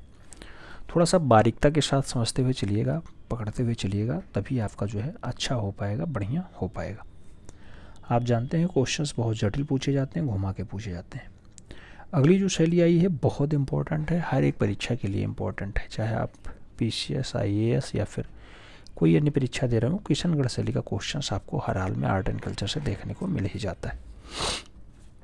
याद रखना, राजस्थान चित्रकला में किशनगढ़ शैली का विशिष्ट स्थान है, साफ साफ दिया गया। मारवाड़ा शैली की प्रमुख विशेषता जो है, प्रमुख चित्रण शैली का श्रेय इसे ही प्राप्त हो जाता है, यानी किशनगढ़ को ही प्राप्त है। किशनगढ़ शैली को प्रकाश में लाने का जो काम रहा है एरिक डिकन्सन का रहा है और फयाज अली ने खोजा है। तो एरिक डिकन्सन और फयाज अली ने जो है किशनगढ़ शैली को खोजा, किशनगढ़ शैली को खोजा। जबकि श्रीधर आंध्रे ने कौन सी शैली खोजा था? तो नाथ द्वारा शैली, जिसे हम लोग पिछवाई चित्रण के लिए जानते हैं। अगला पॉइंट आता है मित्रों कि कृष्ण भक्ति की अजस्य धारा से सनी भक्ति कवि नागरीदास जी रसिकता और मधुरता से संपन्न बनी ठनी की अनेक रूप से सौंदर्य की प्रेरणा से पल्लवित किशनगढ़ शैली आपकी मानी जाती है। और किशनगढ़ शैली में ऐसे दृश्य आपको खूब ज़्यादा देखने को मिलेंगे जो किशनगढ़ शैली को किशनगढ़ शैली बनाती है, यानी ज़्यादा प्रसिद्धि की तरफ ले जाती है। उस दृश्य को हम आपको दिखाते हैं। ये दृश्य देखिए, बिल्कुल ऐसी आँखें और ललाट देख रहे होंगे। ये एक कपोल आया है, बालों का कपोल। ये लंबा वाला नकुना आपको दिखाई दे रहा होगा, ऐसी चिबुक और ऐसा गाल आपको दिखाई दे रहा होगा। और इसमें बहुत कुछ आपके दर्शाने का काम किया गया है चित्रकार के द्वारा। निहाल चंद ने इसे बनाया है। नाम होता है राधा। राधा तो प्यार से कहा जाता है, वास्तविक नाम जरीना है। ये जरीना, जिसे हम लोग जानते हैं बनी ठनी के नाम से, बनी ठनी के नाम से जानते हैं। खूब पूछा जाता है बनी ठनी के वास्तुकार कौन है? तो निहाल चंद जी होते हैं, निहाल चंद जी होते हैं। दृश्य आपने देख लिया, अच्छे से देख लिया। और दृश्य के बाद हम लोग आगे बात करेंगे। कहा जाता है किशनगढ़ की स्थापना जोधपुर के राजा उदय सिंह के 16 पुत्रों में से 8वें पुत्र किशन सिंह ने जो है 1609 ईस्वी में की है। सोचो, 16 पुत्र, उस टाइम 20 पुत्र हुआ करते थे राजाओं। और आगे बात करें, अगला पॉइंट आता है किशन सिंह ने सौठा लो नामक स्थान जीत करके 1611 ईस्वी में अपने ही नाम से किशनगढ़ को बसाया था। तो सौठा लो स्थान को किशनगढ़ के नाम से आगे जाना जाने लगा। अगला पॉइंट आता है किशनगढ़ शैली। किशनगढ़ शैली के उत्कृष्ट स्वरूप के निर्माण में राजा रूप सिंह, मान सिंह, राज सिंह और उनके पुत्र महाराजा सामंत सिंह का विशेष स्थान रहा है। राज सिंह के पुत्र सामंत सिंह नागरीदास के शासनकाल में किशनगढ़ शैली की चित्रकला और कविता पे जो है विशेष उन्नति देखने को मिलती है, नहीं ज़्यादा विकसित होती है, आगे बढ़ती है। किशनगढ़ के शासक जो है राठौर वंशी होते हैं। किशनगढ़ के चित्र शैली के संस्थापक जो है वो सामंत सिंह ही माने जाते हैं, सामंत सिंह ही माने जाते हैं। किशनगढ़ चित्रण शैली जो है राजस्थान से संबंधित होती है, ये खूब पूछा जाता है, ये पॉइंट कई बार छपा हुआ है। किशनगढ़ के राजा रूप सिंह जो है 1643 से 1658 तक शासन करते हैं। इन्होंने कल्याण राय मंदिर और उनकी मूर्ति का निर्माण जो है करवाते हैं। कौन? रूप सिंह के द्वारा करवाया जाता है। रूप सिंह का पुत्र होता है मान सिंह कवि और कलामर्मा के शासक होता है। ये 58 से 1706 ईस्वी तक जो है शासन पे रहता है मान सिंह।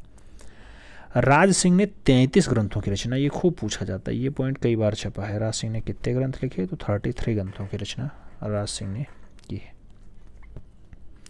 और प्रसिद्ध चित्रकार सूरध्वज निहाल चंद्र ने अपनी चित्रकला का प्रबंधक भी बनाया है। तो अपनी चित्रकला का प्रबंधक राज सिंह ने किसे बनाया? निहाल चंद को बनाया। वही निहाल चंद जो आप जानते हैं बनी ठनी यानी जनीरा को बनाने का काम करते हैं।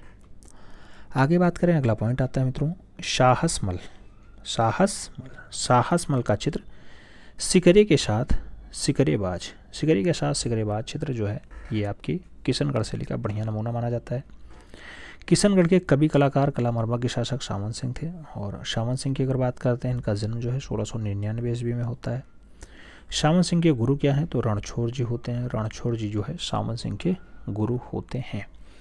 आगे बात करें, नारी सौंदर्य के आदर्श रूप में बनी ठनी यानी राधा जो कृष्ण के रूप में सामंत सिंह का चित्रण किशनगढ़ शैली में करने का काम किया गया है। और इसी राधा को बनी ठनी को भारत का मोनालिसा भी कहा जाता है। ये पूछा जाता है भारतीय मोनालिसा किसे कहा जाता है? तो बनी ठनी को ही कहा जाता है। ये बनी ठनी चित्र जो है वर्तमान में कहाँ आपको देखने को मिल जाएगा, तो राष्ट्रीय संग्रहालय नई दिल्ली में आपको संग्रहित मिल जाएगा, जहाँ पे लगभग 14,000 चित्रों का जखीरा प्राप्त होता है। किशनगढ़ शैली में सामंत सिंह ने नागरीदास उपनाम से कविताएं भी किया करते थे, और किशनगढ़ की जो है उत्कृष्ट स्वरूप प्रदान करने का काम 3 व्यक्तियों को जाता है। पहला चित्रकार, दूसरा भक्ति और तीसरा कला प्रेमी। तो राजा सामंत सिंह जिनके आश्रय से यह कला उत्सर्जित होती है, यानी उत्कर्ष पे जाती है, आगे बढ़ने का काम करती है, वो शासक का नाम सामंत सिंह होता है। द्वितीय महाराजा सामंत सिंह की प्रिय जो रही हैं वो बनी ठनी है, और तृतीय जो है सामंत सिंह का आश्रित चित्रकार मोरध्वज निहाल चंद है। ठीक है, वही निहाल चंद जो बनी ठनी को बनाते हैं। बनी ठनी अपनी अद्वितीय रूप सौंदर्य के लिए जो है चित्रण होती है, और यह आदर्शता की ओर जाती है। तो अद्वितीय रूप सौंदर्य के लिए बनी ठनी जानी जाती है। नागरीदास की कविताओं का आधार बना करके बनी ठनी के रूप के सौंदर्य को चित्रण करने का काम जो है मोरध्वज निहाल चंद का ही हो जाता है। और किशनगढ़ शैली में सामंत सिंह ने ग्रंथों की जो संख्या लिखी है वो 75 लिखी है। तो ये पूछा जाए सामंत सिंह ने 75 ग्रंथों को नागर समुच्चय के नाम से कब पब्लिश किया, तो नागर समुच्चय के नाम से किशनगढ़ शैली में उन्होंने पब्लिश किया है। किसने किया है? सामंत सिंह ने किया। निहाल चंद सामंत सिंह का दरबारी चित्रकार था। तो ये पूछा जाता है किसका दरबारी चित्रकार निहाल चंद था जिसने बनी ठनी बनाया, तो निहाल चंद जो है सामंत सिंह का दरबारी चित्रकार हुआ करता था, जिसने 75 ग्रंथें लिखी हैं, वो है निहाल चंद। निहाल चंद किशनगढ़ शैली का प्रसिद्ध चित्रकार भी रहा है। बनी ठनी राधा का प्रतिरूप होता है। नागरीदास के काव्य में राधा के सौंदर्य वर्णन का आधार जो है रहा, तो नागरीदास के काव्य में राधा के सौंदर्य वर्णन का जो आधार बनी रही वो है आपका बनी ठनी। आगे बात करें, अगला पॉइंट आता है किशनगढ़ शैली। किशनगढ़ शैली में राधा और कृष्ण की आकृतियाँ तो तीक्ष्ण कटावदार होती हैं। आपने देखा भी मोनालिसा को, आपने देखा भारत की मोनालिसा को, तो तीक्ष्ण कटावदार आपको आकृति दिखाई दे जा रही होगी। बालों की एक घुंघराली लट और मोटे किशनगढ़ शैली की मुखाकृतियों का चित्रण होता है। अभी हमने बताया था कि जो है बालों की एक मोटी लट किधर लटकी हुई है, वो किशनगढ़ शैली का अच्छा दृश्य माना जाता है, अच्छी विशेषता मानी जाती है। अगला पॉइंट आता है मित्रों रुक्मणी हरण का चित्र। ये कहाँ से प्राप्त हुआ है, तो रुक्मणी हरण का दृश्य भी आपको किशनगढ़ शैली में ही देखने को मिल जाएगा। रुक्मणी हरण का जो दृश्य है वो आपको किशनगढ़ शैली में ही देखने को मिल जाएगा। किशनगढ़ शैली में छोटी नौकाएं और लाल रंग में बनाने का काम हुआ है। किशनगढ़ शैली की अगर बात करते हैं तो किशनगढ़ शैली की प्रमुख विशेषता नारी का सौंदर्य है, जिसमें नेत्र खंजना युक्त है और कमल नयन का धनुषाकार है। जो आपका नयन है वो धनुषाकार है, धनुष के आकार में अभी हमने बताया था कि ऐसा दृश्य आपको देखने को आंखों का मिल रहा है, ऐसा दृश्य। तो खंजनाकृति कमल या धनुषाकार नयन कहाँ पे है? किशनगढ़ शैली में है। बनी ठनी वाला जरीना वाला दृश्य आपको इसके लिए सबसे उपयुक्त उदाहरण देखने को मिलेगा। अगला पॉइंट कह रहा है सामंत सिंह बनी ठनी कृष्ण और राधा के रूप में कुंडलियां युक्त झील में नौका विहार करते हुए प्रसिद्ध चित्र किसका है? तो ये किशनगढ़ शैली का ही माना जाता है। अगला पॉइंट आता है मित्रों, अगला पॉइंट आपसे कह रहा है कि किशनगढ़ पेंटिंग के लेखक कौन है? तो एरिक डिकन्सन ही है। एरिक डिकन्सन किशनगढ़ शैली के एक अच्छे लेखक माने जाते हैं। किशनगढ़ पेंटिंग जो रचना है, ये किशनगढ़ पेंटिंग जो पुस्तक होती है, इसको एरिक डिकन्सन के द्वारा लिखी गई है। आगे बात करें मार्बल नगरी। मार्बल नगरी के नाम से कौन सा शहर जाना जाता है? वो तो किशनगढ़ शहर ही होता है। और किशनगढ़ शैली में प्रसिद्ध चित्र कौन सा है? तो चांदनी रात में गवैया। चांदनी रात में गवैया का जो चित्र है ये अमरचंद के द्वारा बनाया जाता है, और ये किशनगढ़ शैली का बढ़िया चित्र माना जाता है। आगे बात करते हैं, अगला पॉइंट आता है किशनगढ़ के प्रसिद्ध चित्रकार अमीर चंद। अमीर चंद धन्ना, भंवरलाल, छोटू, सूरध्वज, मोरध्वज, निहाल चंद, नानकराम, सीताराम, अमरू और लाडली दास के नाम बहुत अच्छे से लिए जाते हैं, जो किशनगढ़ शैली के बढ़िया वाले चित्रकार होते हैं। आगे बात करें मित्रों, अगला पॉइंट आता है कि 5 मई 1973 को बनी ठनी का चित्र जो है भारत सरकार ने डाक विभाग के डाक टिकट पे भी जारी करवा दिया था। और बनी ठनी को भारतीय मोनालिसा का कृति कृपाल सिंह शेखावत और ओशी गांगुली ने दिया है। तो कृपाल सिंह शेखावत और ओशी गांगुली ने भारतीय मोनालिसा कह करके बनी ठनी को संबोधित किया है। और आगे बात करें बनी ठनी का दूसरा नाम क्या होता है, तो उन्होंने कहा ही था कि जरीना इसका दूसरा नाम होता है। किशनगढ़ की अगर बात करें तो किशनगढ़ के प्रसिद्ध चित्रों में नौका विहार है, सांझी लीला है, रुक्मणी मंगल है, प्रेम की नौका है, प्रेम की कीड़ा है, चांदनी रात में गवैया है, लाल बाजरा है। ऐसा दृश्य आपको बनेठनी में देखने को मिल जाएगा, वही बनेठनी जिसमें नागरीदास ने बहुत अच्छे से रसिकता के साथ जो है सौंदर्य को निहारा है, दर्शाया है। ये बात तो आपकी बनेठनी वाली हो गई, निहाल चंद वाली हो गई, जिसे नागौर समुच्चय जो उन्होंने कितने 75 हाँ बिल्कुल, सामंत सिंह ने 75 ग्रंथों की रचना की थी। नागरी समुच्चय से नाम से उसे जो है पब्लिश भी किया था। ये तो नाम हम लोग किशनगढ़ शैली के बारे में पढ़ रहे थे। अगला नाम होगा नागौर शैली, उसके बाद बूंदी शैली को हम लोग देखेंगे, फिर कोटा की शैली की तरफ बढ़ेंगे, उसके बाद आगे आगे बढ़ते चलेंगे। नागौर शैली की अगर बात करते हैं मित्रों, तो नागौर शैली की स्थापना जो है सपाद लक्ष्य के चौहानों ने की थी। सपाद लक्ष्य के चौहानों के द्वारा नागौर शैली स्टेब्लिश की गई। नागौर शैली में बुझे हुए रंगों का अधिक प्रयोग हुआ है, जिसका डाउन हो जाता है थोड़ा सा कलर, वो आपका बुझा रंग हो जाता है। पारदर्शी वेशभूषा नागरी शैली की निजी विशेषता मानी जाती है, और वृद्धावस्था के चित्रों को नागौर शैली के चित्रकारों में अत्यंत कुशलता से चित्रित किया है। तो वृद्धावस्था के चित्रों को नागौर शैली में कैसे, तो अत्यंत कुशलता के साथ, यानी अत्यंत बढ़िया से दर्शाने का काम किया गया है। सन 1720 ईस्वी में ठाकुर इंदर सिंह का जो चित्र है इस शैली की उत्कृष्ट चित्रों के रूप में जानने की प्रेरणा मिलती है, जानने का दृश्य देखने को मिल जाता है। तो ये तो नागौर शैली आपके सिलेबस में नहीं है, लेकिन हो सकता है आपसे पूछ ले बुझे हुए रंगों का अधिक प्रयोग कौन सी शैली में हुआ, तो नागौर शैली आपको वहाँ पे आंसर्स लगाना होगा। फिलहाल अगला नाम इंपॉर्टेंट नाम है बूंदी शैली। बूंदी शैली के बारे में हम लोग देखते हैं। बूंदी की अगर बात हो तो चौहान वंशीय हाड़ा राजाओं का प्रसार और प्रताप बूंदी, कोटा, झालवाड़ा क्षेत्रों में रहा है, इसलिए इसे हड़ौती क्षेत्र भी कहा जाता है। बूंदी राज्य की स्थापना जो है 1342 ईस्वी में राव देवाजी के द्वारा जो है की जाती है, और बूंदी नाम का एक मीना सरदार बुंदा के नाम पे पड़ जाता है इसका नाम। तो मीना सरदार बुंदा के नाम पे बूंदी इसका नाम पड़ जाता है। नगर 1342 में बसाया जाता है, राव देवाजी ने बसाया है। आगे बात करें, राव सुरजन सिंह आते हैं 1554 से जो है 1587 तक रहते हैं। इसके समय में बूंदी शैली को प्रोत्साहन मिलता है, यानी बढ़ाने का काम रहता है। बूंदी के राजा रावदेव ने 1342 ईस्वी में बूंदी को बसाया भी था।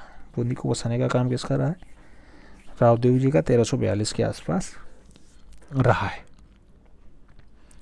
आगे बात करें, आगे क्या कहा जाता है बूंदी में। बूंदी में कहा जाता है कि बंदी के सुरजनहाड़ा के शासन जो 54 से 87 तक रहा है, ये काल से पूर्व मेवाड़ राज्य का एक अंग हुआ करता था आपका ये बूंदी। और राव सुरजन सिंह का पौत्र होता है रतन सिंह। रतन सिंह जो है जहांगीर के दरबार में सम्मानित भी हो चुका है 1607 से 1631 के आसपास, क्योंकि मुगलिया शैली और राजस्थानी शैली दोनों साथ साथ चलती थी, तो दोनों राजाओं में तालमेल भी अच्छा होना चाहिए भी था। जहांगीर ने रतन सिंह को बुलंद राय और रामराज की उपाधि से सम्मानित करने का काम भी किया। जहांगीर वही जिसमें मुगलिया चित्रकला स्वर्णकाल पे पहुंचती है। राव रतन के पौत्र आते हैं शत्रुसाल 1631 से 1658 ईस्वी तक अपने राज्य के अनेक कलाकारों को आश्रय देने का काम करते हैं। राव छत्रसाल के प्रसिद्ध रंग महल बनवाया, जो सुंदर भित्तियों की रचना से सुसज्जित भी करवाया था। तो किसने जो है बढ़िया रंग महल बनवाया था, तो राव छत्रसाल के द्वारा जो है बढ़िया नगर बनवाया जाता है, जो बूंदी शैली के एक अच्छे राजा होते हैं। भाव सिंह के आश्रय में मतीराम जैसे कवि रहे, जिनमें ललित लाम और जो है रसराज की रचना भी की है मतीराम ने। आगे बात करें, अगला पॉइंट आता है बूंदी शैली। बूंदी शैली पे कौन सा प्रभाव, तो दक्षिणी प्रभाव स्पष्ट रूप से दिखाई पड़ता है। और राव उम्मेद सिंह ने 1748 ईस्वी में, कब 1748 में बूंदी शैली को स्वतंत्र करने का काम भी कर दिया था। आगे बात करते हैं मित्रों, अगला पॉइंट आता है राव उम्मेद सिंह का जंगली सुअर का शिकार करते हुए बूंदी शैली का एक बढ़िया दृश्य माना जाता है, जो 1750 ईस्वी का उत्कृष्ट चित्र बनता है। 1750 आप जानते हैं पूरी राजस्थानी शैली जो है 17वीं से 18वीं शताब्दी के आसपास चरम पे रहती है, तो उस टाइम का एक बढ़िया नमूना माना जाता है। और आगे बात करें, एक दृश्य हम आपको दिखाते हैं, राव उमेश सिंह का जंगली सुअर वाला जो शिकार करता हुआ दृश्य है, जो 1750 का बढ़िया दृश्य माना जाता है। देख लो, सुअर का शिकार कर रहे हैं, ये आपके राजा हैं, ये सुअर है, मार दिए हैं, दिखाई दे रहा है। ऐसा दृश्य जो है जंगली सुअर का दृश्य आपको बूंदी शैली में देखने को मिल जाएगा।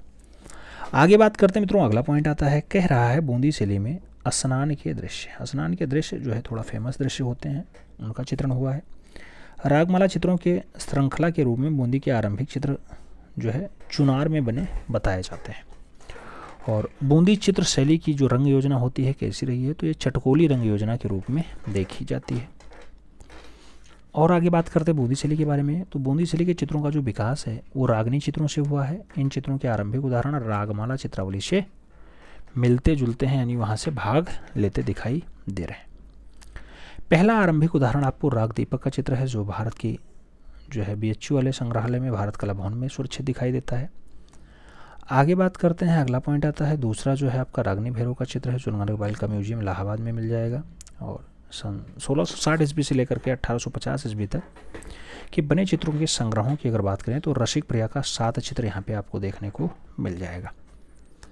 बूंदी शैली का एक संपूर्ण 12 मासा का चित्र है, जो चैत्र से लेकर के फाल्गुन मास तक का जो है चित्रण हुआ है। उसमें जो है सभी माहों के बारे में अच्छे से जानकारी दी गई है। वो बूंदी शैली का एक उत्कृष्ट चित्र माना जाता है। आगे बात करते हैं, कहा जाता है बूंदी शैली। तो बूंदी शैली में रागमाला और नायक नायिका के भेद, उसके साथ 12 मासा और षड ऋतु वर्णन के रूप में जो है श्रृंगार प्रधान विषयों का चित्रण राजस्थानी शैली के अंदर अन्य शैलियों की अपेक्षा थोड़ा ज़्यादा हुआ है। तो इसलिए यहाँ पे बूंदी शैली में भी ऐसा दृश्य देखने को मिल जाता है। केशवदास द्वारा रचित कवि प्रिया में 12 मासा के दोहा और उससे छंदित करने का काम भी किया गया है। और बूंदी शैली के चित्रों में पीठिका पर नायिका और नायक ये 1682 ईस्वी की रचना मानी जाती है। श्री GD गुजराती संग्रहालय में रखी हुई है, जो बम्बई में है। वो पीठिका पर नायक और नायिका जो दृश्य है, ये बूंदी शैली का बढ़िया दृश्य माना जाता है। और कहाँ रखा हुआ है, तो ये बम्बई के GD गुजराती संग्रहालय में रखा हुआ है।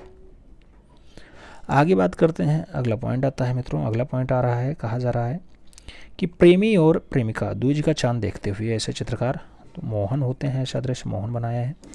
और 1698 ईस्वी में यह चित्र कहाँ पहुँच जाता है, प्रिंस वेल्थ ऑफ म्यूजियम संग्रहालय मुंबई में पहुँच जाता है। आगे बात करें, परिचायिकाओं सहित रानी, ये 16वीं शताब्दी का उत्तरार्ध का दृश्य है। और ये भी प्रिंस वेल्थ ऑफ म्यूजियम संग्रहालय में सुरक्षित रखा हुआ है, परिचायिकाओं सहित रानी। तो परिचायिकाओं के सहित रानी ऐसा दृश्य आपको कहाँ देखने को मिलता है, राजस्थानी शैली की उपशैली है बूंदी शैली में देखने को मिल जाता है। बूंदी शैली के चित्रों की जो मानवमय कृतियाँ हैं, इनके शरीरों का जो रंग है ये सुरा के समान लाल रंग से चित्रित किया गया है, मानव का रंग लाल है। और बूंदी शैली में जो सोने चांदी के रंग हैं, इनका प्रयोग किया गया है। बूंदी शैली के सघन प्राकृतिक सुषमा की सुरमई सतरंगी वैभव की समायोजन सफ़ेद विषय वस्तु की मौलिकता का देन माना जाता है। बूंदी शैली के चित्रों में नारंगी और हरे रंगों की प्रधानता बताई जाती है। बूंदी शैली के पटोल यानी परवल की फाँक के समान उन्मीलित भावपूर्ण नेत्र हैं, नुकीली नासिका है, मुंह जो है गोलाकृति लिए हुए है, ऐसा दर्शाया गया है बूंदी शैली में। बूंदी शैली के चित्रों में लाल पीले रंगों की प्रमुखता बताई जाती है। बूंदी शैली के रागमाला चित्रों की चित्र जो है अधिक बताए जाते हैं। और इसके अतिरिक्त जो है रात्रिकालीन शिकार दृश्य, उत्सव, सभी ही चित्रण आदि जो है इस शैली के प्रमुख विषय माने जाते हैं। बूंदी शैली में नायिका भेद चित्रों को जो है थोड़ा ज़्यादा महत्व दिया गया है। बूंदी शैली प्रमुख चित्रकार कौन से हैं, तो सुरजन होते हैं, अहमद अली होते हैं, रामलाल होते हैं, डोंडिया होते हैं, मोहन होते हैं और साधु होते हैं। ये लोग बूंदी शैली के एक अच्छे चित्रकार माने जाते हैं। बूंदी वही जो झालवाड़ा वाला क्षेत्र होता है। आगे बात करते हैं कोटा शैली की खोज। मित्रों, कोटा की अगर बात हो तो 1652 ईस्वी में कर्नल TJ गियर एंडरसन के द्वारा जो है कोटा खोजा जाता है। और हाड़ौती शैली का दूसरा नाम जो है ये कोटा शैली हो जाता है। या हाड़ौती शैली की दूसरी शैली कौन सी होती है, कोटा शैली होती है। तो कोटा राज्य की स्थापना माधव सिंह ने की है। कब की है, 1631 ईस्वी के आसपास की है। कोटा शैली की अगर बात करते हैं, राजा छत्रसाल के समय कोटा चित्र शैली को अपना जो है निजी पहचान मिल जाता है। और कोटा शैली के प्रमुख आश्रयदाता अगर बात करते हैं, राजा उमेश सिंह हो जाते हैं, जो 1771 से 1820 ईस्वी तक कोटा शैली की बड़ी उन्नति के लिए काम करते हैं। उमेश सिंह ने घोड़सवारी या खेत का बड़ा शौक होता है। और कोटा शैली का चरमोत्कर्ष काल भी उमेश सिंह के समय को ही माना जाता है। कोटा शैली के दृश्यों की अगर बात करते हैं तो शिकार के दृश्य जो है यानी शिकार के दृश्य बहुत फेमस होते हैं। शिकार वाला दृश्य फेमस होता है। ये है आपका शिकार का दृश्य। देखिए जंगल दिखाई दे रहा है, यहाँ पे बहुत सारे शिकारी शिकार के लिए बैठे हुए हैं। ये राजा, इधर शिकार, ये राजा, इधर बैठे हुए हैं, राजा इधर बैठे हुए हैं, इधर बैठे हुए हैं, इधर इधर देखेंगे तो आपको बहुत कुछ दृश्य देखने को मिल जाएगा। ये थोड़ा मार्मिक दृश्य होता है और ये शिकार का जो दृश्य है मित्रों, ये कोटा शैली की एक अच्छी विशेषता मानी जाती है। और आगे बात करते हैं तो राजस्थानी में कोटा शैली के विषयों को सर्वोत्कृष्ट पशुओं का दृश्य माना गया है। जो सबसे बढ़िया चित्र होता है वो पशुओं का होता है। कोटा शैली के उत्कृष्ट भित्ति चित्रण की अगर बात करते हैं तो झाला जी की हवेली और राजमहल के साथ साथ देवता जी की हवेली में देखने को आपको मिल जाएंगे। तो कोटा शैली का बढ़िया बढ़िया दृश्य आपको कहाँ दिखाई दे जाएगा? आपको झालवाड़ा नहीं, जो देवता जी की हवेली है और उसके साथ झाला जी की हवेली है, वहाँ देखने को मिल जाएगा। अगला पॉइंट, नाटकीय बादलों का अंकन कहाँ पे हुआ है? तो ये कोटा शैली में आपको देखने को मिल जाएगा। कोटा शैली का उत्कृष्ट काल क्या है? तो 17वीं शताब्दी के अंतिम चतुर्थांश में आपको कोटा शैली का उत्कर्ष काल देखने को मिल जाएगा। कोटा शैली के प्रमुख चित्रकारों की अगर बात करते हैं तो मित्रों याद रखना पूछा जाता है, लच्छीराम, रघुनाथ, गोविंद राम और नूर मोहम्मद कहाँ के चित्रकार रहे हैं? तो नूर मोहम्मद हों, रघुनाथ हों, गोविंद राम हों, लच्छीराम हों, ये सब जो चित्रकार रहे हैं ये सब कोटा शैली के बढ़िया चित्रकार रहे हैं। वही कोटा शैली जिसको खोजने का काम कर्नल GR गेयर एंडरसन का रहा है। आगे बात करें झालवाड़ा। झालवाड़ा में राम दरबार का चित्र जो है अत्यंत मनोहारी माना जाता है और रस संगीति कोटा शैली के चित्रों में हरा, लाल, सुनहरे रंगों का प्रयोग थोड़ा सा ज़्यादा हुआ है। तो ऐसा दृश्य आपको यहाँ पे ज़्यादा देखने को मिलता है। अब कोटा के बाद हम लोग जयपुर शैली के बारे में बात करेंगे। जयपुर शैली वही जहाँ महाराजा सवाई जयसिंह प्रथम का काम होता है, तो उस पर हम लोग बात कर लें। जयपुर शैली एक दृश्य देखिए, सबसे बढ़िया दृश्य, सबसे अच्छा दृश्य महाराजा जयसिंह प्रथम है। ये जयपुर शैली की बढ़िया विशेषता मानी जाती है। जयपुर शहर की स्थापना सवाई जयसिंह द्वितीय के द्वारा 18 नवंबर 1727 ईस्वी को किया जाता है। जयपुर शैली का उद्भव और विकास जो है 17वीं से 19वीं शताब्दी के आसपास होता है और ढूंढार शैली के नाम से जयपुर चित्रकला को जाना जाता है। तो ये पूछा जाता है ढूंढार किसका जो है उपनाम होता है? ढूंढार जो है आपके जयपुर शैली का उपनाम होता है, जो राजस्थानी चित्रकला के अंतर्गत आती है। जयपुर को आमेर शैली विरासत में मिल जाती है। तो ये पूछा जाता है जयपुर को कौन सी शैली जो है विरासत के रूप में देखने को मिली? तो आमेर शैली आपको मिल जाती है। महलों और हवेलियों के निर्माण के साथ साथ भित्तीय चित्र जो है जयपुर की विशेषताएं बन जाते हैं। तो महल तो हैं ही, उसके साथ हवेलियों के निर्माण में भी भित्तीय रचना जो दीवारों पे चित्रण हुआ है उसके लिए जो है जयपुर फेमस हो जाता है। और जयसिंह सवाई जयसिंह के पुत्र हैं ईश्वरी सिंह। ईश्वरी सिंह के समय जो है साहिब राम और ऐसा नामक प्रतिभाधारी चेतेरा होता है जिसने आदमकद चित्र बनाने का काम किया है। तो साहिब राम ने आदमकद चित्र कहाँ पे बनाया? तो याद रखना, आपसे पूछा जाए तो आपको ये कहीं नाम देना होगा, जयपुरी शैली में बनाया। 1600 से 1614 ईस्वी में आमेर के पास पर्याप्त भित्ति चित्रण जोधपुर शैली से मिल जाते हैं उदाहरण के रूप में देखने को। और आगे बात करते हैं मित्रों, अगला पॉइंट आता है सवाई प्रताप सिंह। कौन सा? सवाई प्रताप सिंह। ये 1789 से 1803 ईस्वी तक होते हैं। ये कला प्रेमी और साहित्य के रुचिकर राजा होते हैं। कभी चित्रकार उनके दरबार की शोभा बढ़ाते हैं, अतः इनके समय जो है चित्रकला की विशेष उन्नति होती है, यानी थोड़ा सा आगे बढ़ने का काम होता है। किसके समय? सवाई प्रताप सिंह के समय। जयपुर शैली में राधा कृष्ण लीलाओं और उसके साथ नायिका नायक और 12 मासा आदि का चित्रण आपको अच्छे से देखने को मिल जाता है। मित्रों ये खूब पूछा जाता है जयपुर शहर के वास्तुकार कौन है? तो विद्याधर भट्टाचार्य। इसीलिए इसको हमने 10 के डोज में करा रखा है, इस पर ट्रिपल स्टार लगा लीजिएगा। जयपुर शहर के वास्तुकार तो विद्याधर भट्टाचार्य। आगे बात करते हैं यूरोपीय भित्ति चित्रण का प्रभाव कहाँ पे होता है? तो जयपुर शैली में आपको यूरोपीय भित्ति चित्रण भी देखने को मिल जाता है। बिहारी सतसई की अगर बात करते हैं तो इसका सर्वप्रथम चित्रण आपको कहाँ देखने को मिलता है? तो बिहारी सतसई का पहला चित्रण, सर्वप्रथम चित्रण आपको जयपुर शैली में ही देखने को मिल जाएगा। बिहारी सतसई के लेखक कौन है? आप जानते हैं बिहारी लाल जी होते हैं। और जयपुर शैली में जहांगीर और शाहजहांकालीन मुगल प्रभाव आपको क्या देखने को मिलेगा? ज़्यादा देखने को मिलेगा, तो अधिक देखने को मिल जाएगा। 1562 ईस्वी में राजा भरमाल की पुत्री हैं जोधाबाई, इनसे विवाह किसका होता है? तो आप जानते हैं अनपढ़ राजा अकबर का विवाह जोधाबाई से होता है। जो है जयपुर को गुलाबी शहर यानी पिंक सिटी के रूप में जाना जाता है।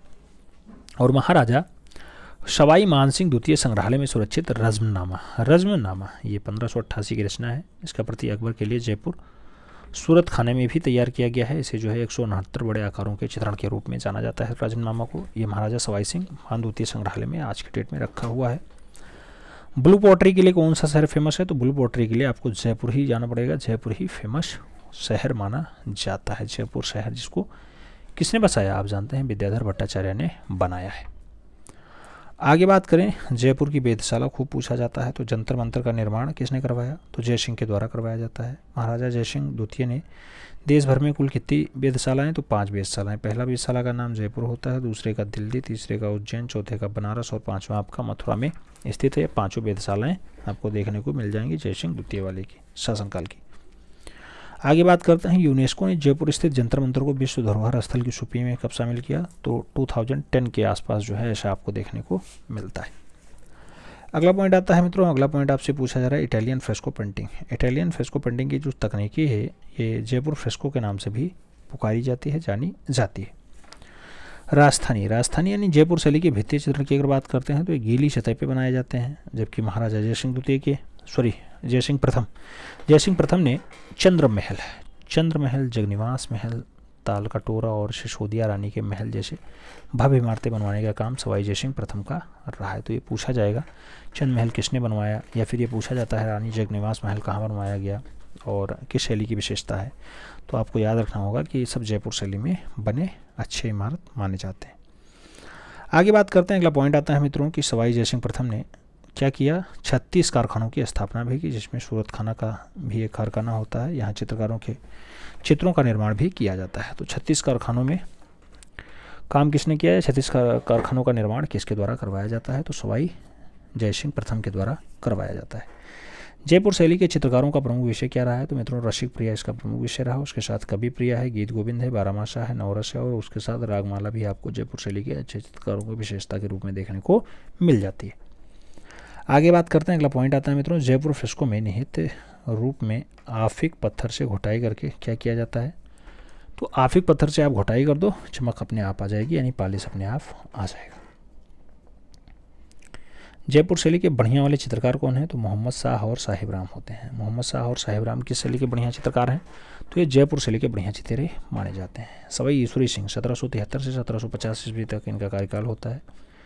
ये जो है ईसर लाट और सिटी पैलेस का निर्माण भी करवाने का काम करते हैं। अगला बात आता है ईश्वरी सिंह के बारे में, तो ईश्वरी सिंह के समय में चित्रकला के विकास में जो है ये साहिब राम और लाल चितेरे नामक चित्रकारों की जो है विशेष योगदान होते हैं। तो ऐसा दृश्य आपको यहाँ पे देखने को मिल जाता है।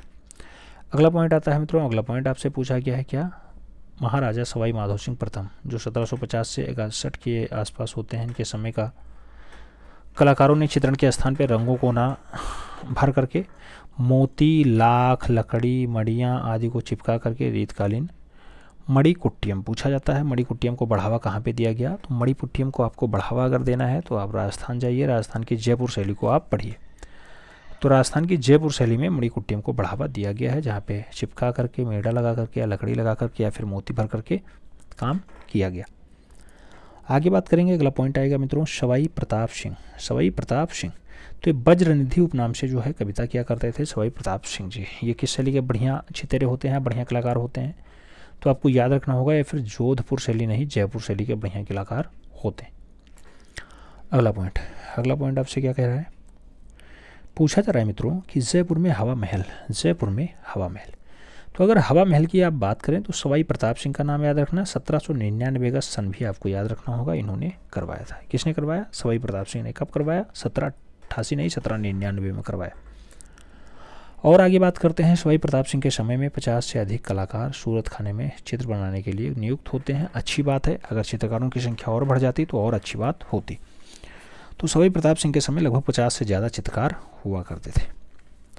अगला पॉइंट आता है 1857 ईस्वी में राम सिंह ने Maharaja school of arts and craft की जो है स्थापना कहाँ पे की, तो राम सिंह ने जयपुर में 1857 ईस्वी में एक स्कूल खोला। उस स्कूल का नाम होता है Maharaja school of arts and craft.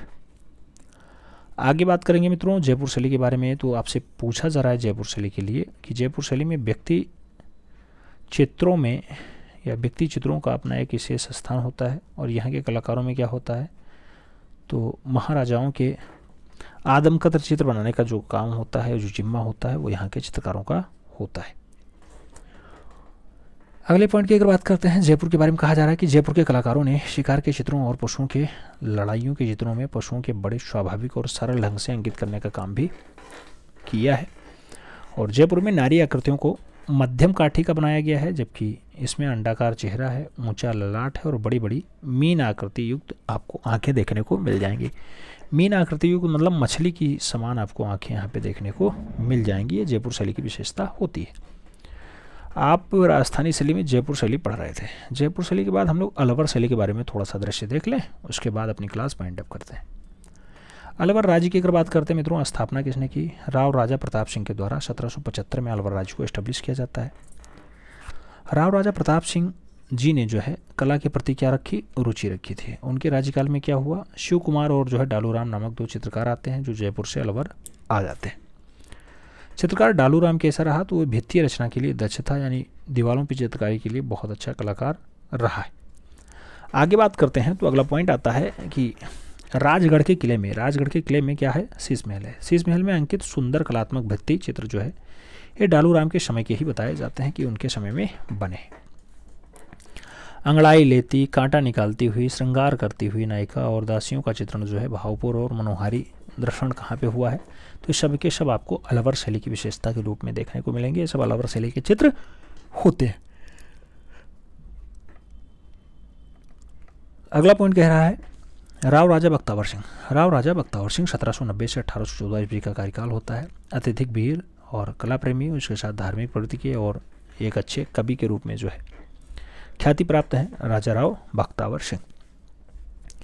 Bakhtawar Singh Chandrasakhi और बख्तेश के नाम से काव्य रचना भी किया करते थे। चंद्रसखी और बख्तेश के नाम से काव्य रचना किसने की है? बख्तावर सिंह के द्वारा किया गया है। कहाँ के राजा थे? तो ये अलवर शैली में अच्छा काम किए हैं, नहीं अलवर शैली के राजा रहे। अगला नाम आता है दान लीला। दान लीला राजा राव बख्तावर सिंह का जो है महत्वपूर्ण ग्रंथ होता है। तो दान लीला पूछा जाए आपसे कि किसका ग्रंथ है, तो आपको याद रखना होगा बख्तावर सिंह का ग्रंथ होता है। बख्तावर सिंह स्वयं जो है कृष्ण भक्त थे और इन्होंने चित्रकला के निर्माण में महत्वपूर्ण भूमिका भी अदा की है। बलदेव, डालूराम, शालीराम अलवर राज्य के प्रमुख चित्तौड़ के रूप में जाने जाते हैं। और विनय सिंह की अगर बात होती है तो 1815 से 1857 ईस्वी तक अलवर शैली में इतिहास के पृष्ठों में बन्ने सिंह के नाम को जो है दर्शाने का काम रहा है। बन्नो सिंह के नाम से प्रसिद्धि का पात्र रहा है विनय सिंह का। और आगे बात करें, अगला पॉइंट आता है विनय सिंह के बारे में कि विनय सिंह ने अलवर राज्य के राजाओं में सर्वाधिक कला प्रेमी और जो है कला पारखी के रूप में शासक बनकर के उभरते हैं विनय सिंह जी। अलवर की चित्रकला। अलवर की चित्रकला के उत्कर्ष में विनय सिंह का वही स्थान है जो मुगलिया चित्रकला में अकबर का होता है। तो विनय सिंह का नाम थोड़ा सा अच्छे रूप में लिया जाता है अलवर की चित्रकला को आगे बढ़ाने के लिए। अलवर राज्य वही जो 1775 में राव प्रताप सिंह के या राव राजा प्रताप सिंह के समय एस्टेब्लिश किया जाता है, वह है आपका अलवर। और आगे बात करें तो महाराजा विनय सिंह। महाराजा विनय सिंह को सचित्र पुस्तकों और उसके साथ लिपटवा पटाचित्रों यानी स्क्रीलों का निर्माण भी ज़्यादा बनाने का शौक रहा है, तो ये इस पर ज़्यादा काम किए। विनय सिंह ने गुलाम अली जैसे सिद्धहस्त कलाकार और जो है आगा मिर्जा देहलवी और उसके साथ सुलेखकों में नत्था सिंह दरवेश जैसे दिलज सादों को राजकीय सम्मान देकर के दिल्ली से यहाँ पे बुलाया। कहाँ पे बुलाया? अलवर में बुला लिया था। किसने बुलाया? विनय सिंह के द्वारा बुलाया जाता है।